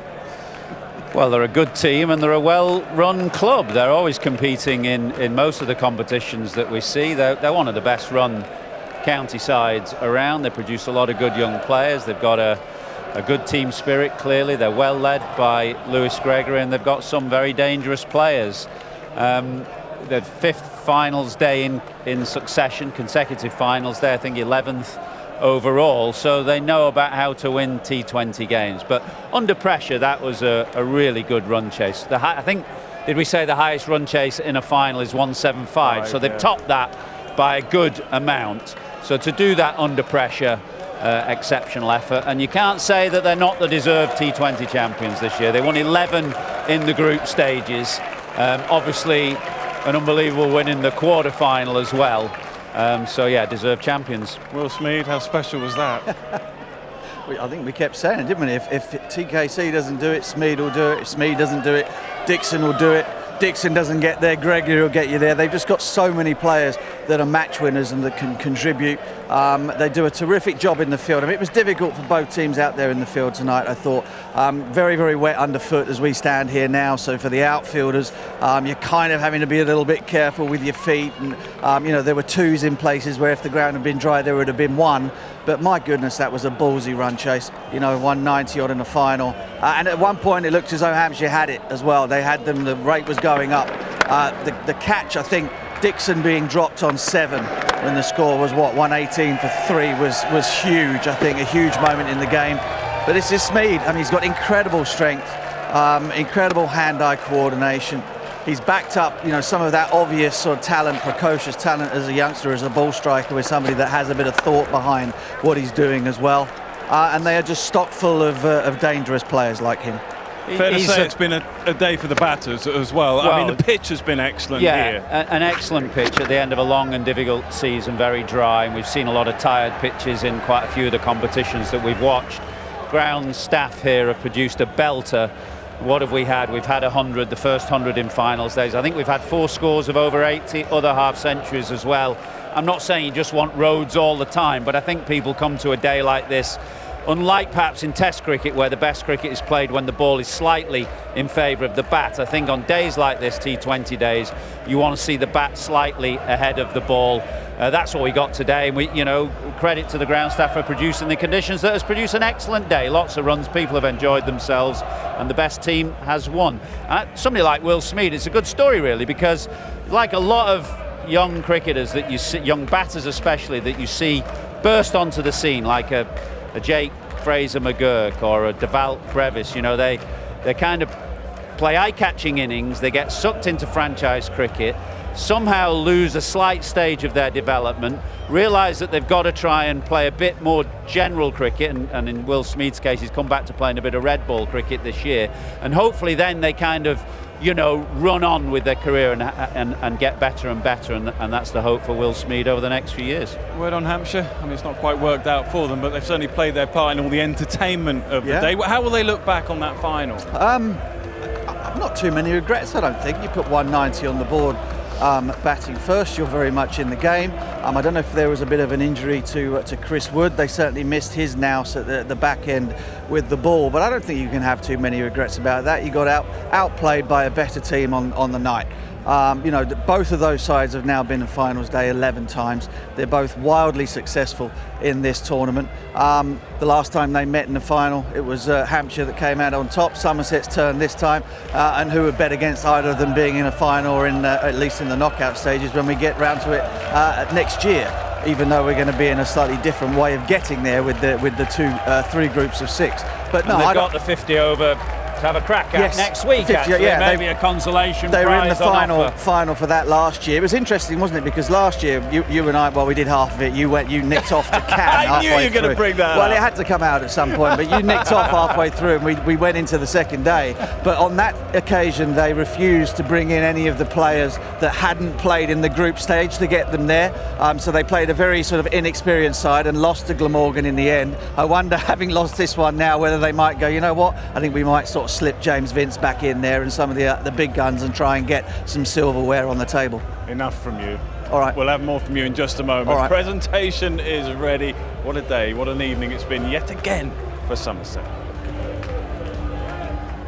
Welcome to the presentation for Vitality Blast Finals Day. Congratulations to the 2025 champions, Somerset. The interviews will be conducted by Sky Sports' Charles Dagnall. The presentations will be made by Claire Everson, Marketing Director at Vitality. Many thanks to today's match officials, match referee Will Smith, umpires Michael Goff, James Middlebrook, Sue Redfern, Tom Lungley, Rob White, Ian Blackwell and Mark Newell, and scorers Mel Smith, Gary Morgan, Kevin Mitchell, Terry Owen and Fiona Newnham.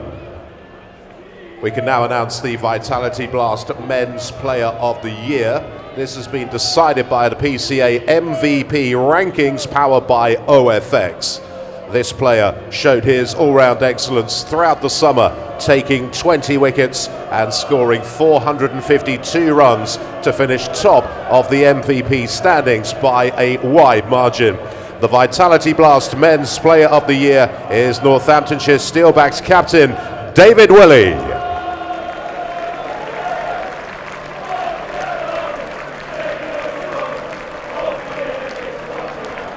The Vitality Player of the Final receives a Vitality Award and medal, along with a magnum of Chapeldown English sparkling wine. This has been chosen by the Sky Sports commentary team.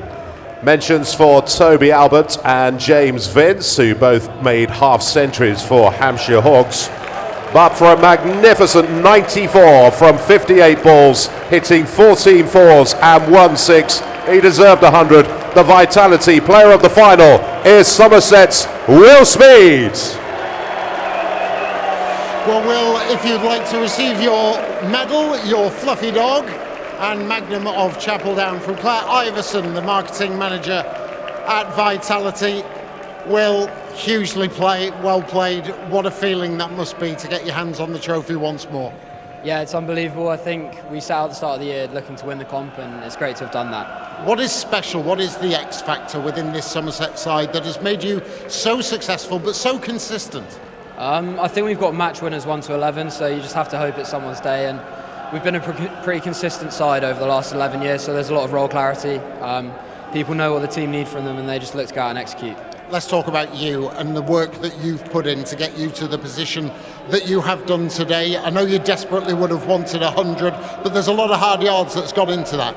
Yeah, 100%. To be honest, the only focus was on winning the game, so I was pretty nervous watching at the end, but yeah, Louis smacked it, so it was great, and I couldn't be happier, to be honest. Of course you would have liked the 100. Your face told the story when you hold out just towards the back end. You would, I'm sure, have loved to have been out there shaking hands with the opposition.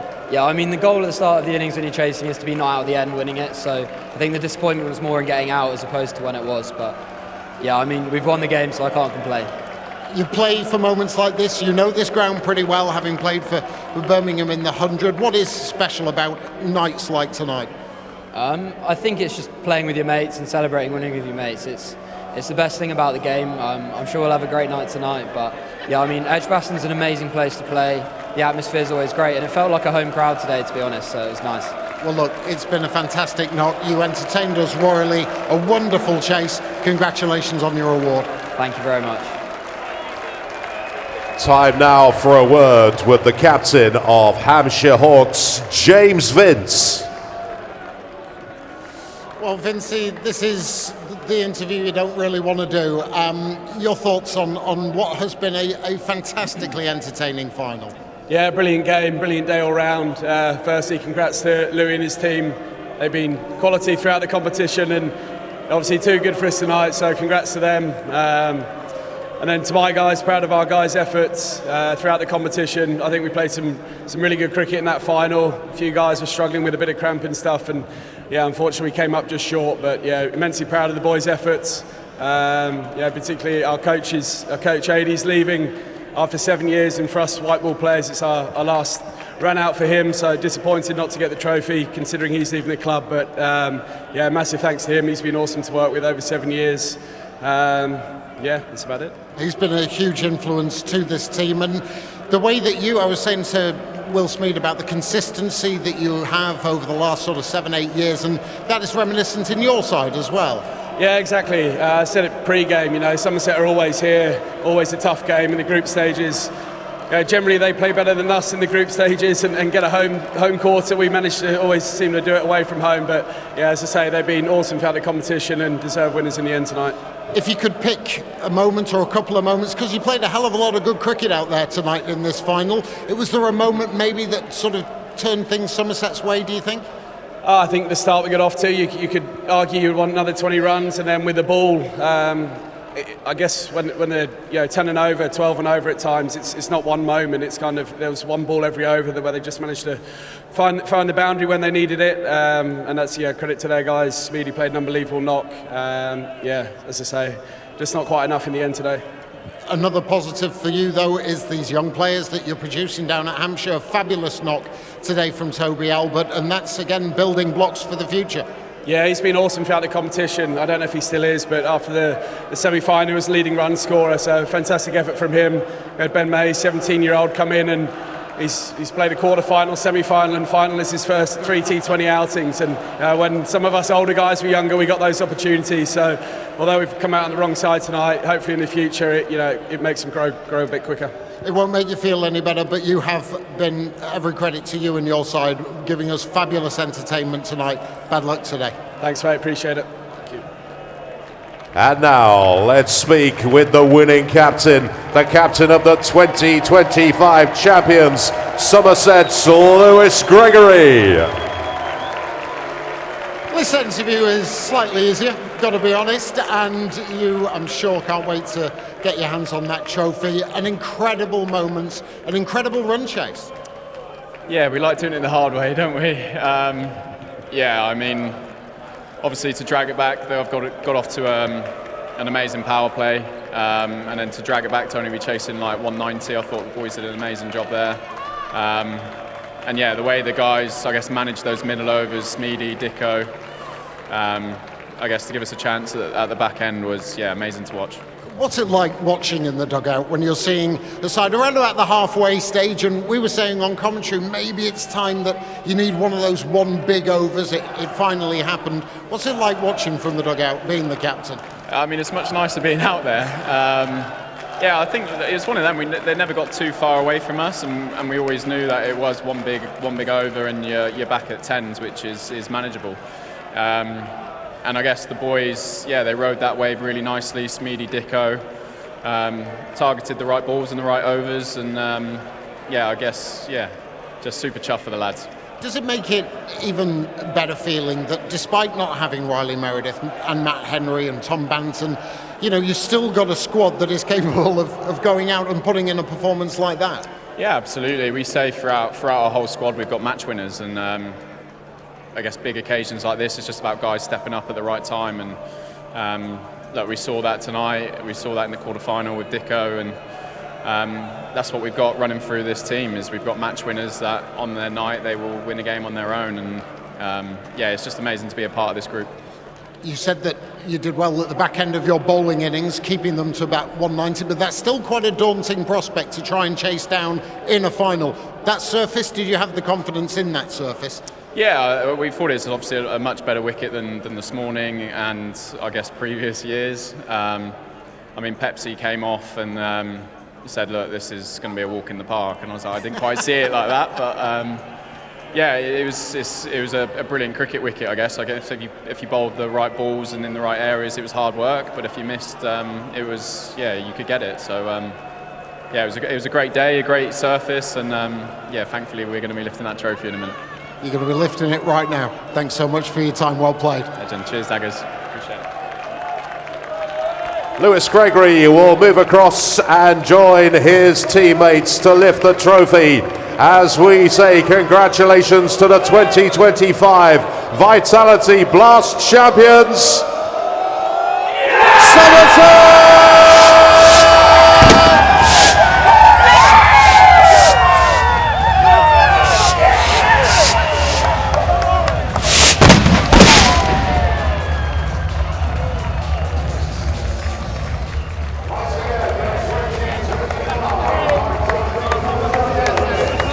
Well, huge congratulations to Lewis Gregory, arguably the best captain in the competition, and no argument surely that now they are the best team in the competition. Certainly over the last 3 or 4 years. They've now won the title 2 times in the last 3 years, and there's the coach and all the support staff that will be very much involved in the celebrations from now on. What a team they have been. What a team. Fully deserving. The chase down.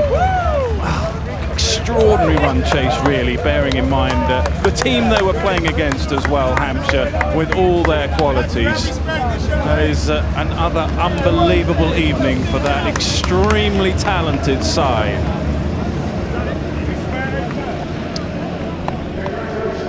Well, both captains speaking very fairly and very honestly there, but let's talk a bit more generally about the day as well, because it's not all about the cricket. Obviously the cricket is the centrepiece, but how much have you enjoyed the occasion again here at Finals Day? It's always a terrific occasion. Birmingham put it on very well, terrific pitch, well done to the ground staff, top class crowd enjoyed themselves all day, and we've seen 3 good games actually, all pretty high scoring, quality of cricket's been good.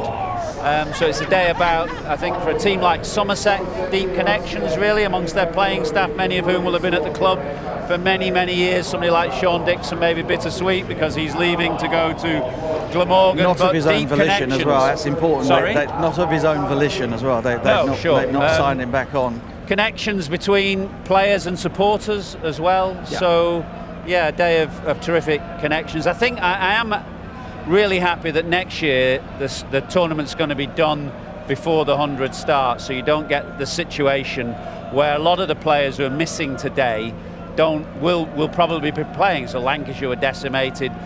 Daggers rightly mentioned that Somerset have missed Matt Henry, Riley Meredith, Tom Banton, who's on international duty. So the blast is going to be done in one block next year, and hopefully teams can have their best teams playing in the knockout stages and the finals day as well. That quibble apart, another great day. Fun day? Yeah, a lot of fun. You know, we get here early in the morning, not as early as some. You know, there are people who've been out, the ground staff will have been here at 5 in the morning doing what they've got to do. Our crew will have been here probably an hour and a half, 2 hours before we got here. It's a long day, but it's a great day. I think everyone has had a fantastic time, and I completely concur with Athers that it's been three, of all the finals days I've done, I think probably the three best games, best semi-finals and a final on one finals day that I've seen. It was a lot of fun. You know, Chris Lynn's 100, stunning. TKC's innings in the first innings of the final, brilliant. Will Smeed, the same. You know, Sonny Baker's Yorker to get rid of TKC. There was so much quality throughout all three matches, and the crowd. You know, in previous finals day, you'd see huge gaps in the crowd here because obviously with 4 teams, 2 teams go home disappointed after losing the semi-final, but virtually nobody left today. Everybody stayed to the bitter end, whoever they were supporting, and they saw the best team carry off the trophy. Absolutely superb.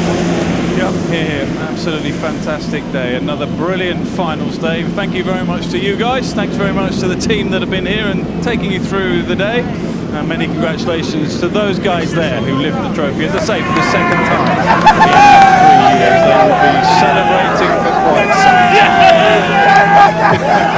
Okay, let's tell you about what is coming your way tomorrow, as well as the cricket, which will inform you in just a moment. We've got a couple of games on Super Sunday. Burnley Liverpool, that's at 1 o'clock, followed by the Manchester Derby, Manchester City against Manchester United at 4 o'clock. And then, as if you need reminding, England are in action. Phil Salt, Josh Butler right at the top of the order then. Can they do something special? Again, we need the weather to play ball a little bit. It's not great up at Nottingham Trent Bridge, but that's a third of 3. And of course, at the moment, it is 1-1. We build up for that at 2 o'clock. And then please join us on Monday, because we've got a bit of county championship cricket as well. Surrey against Notts. That's 1v2. We build up for that at 10:20. Thank you so much for being with us throughout what has been a long day, and congratulations yet again to Somerset.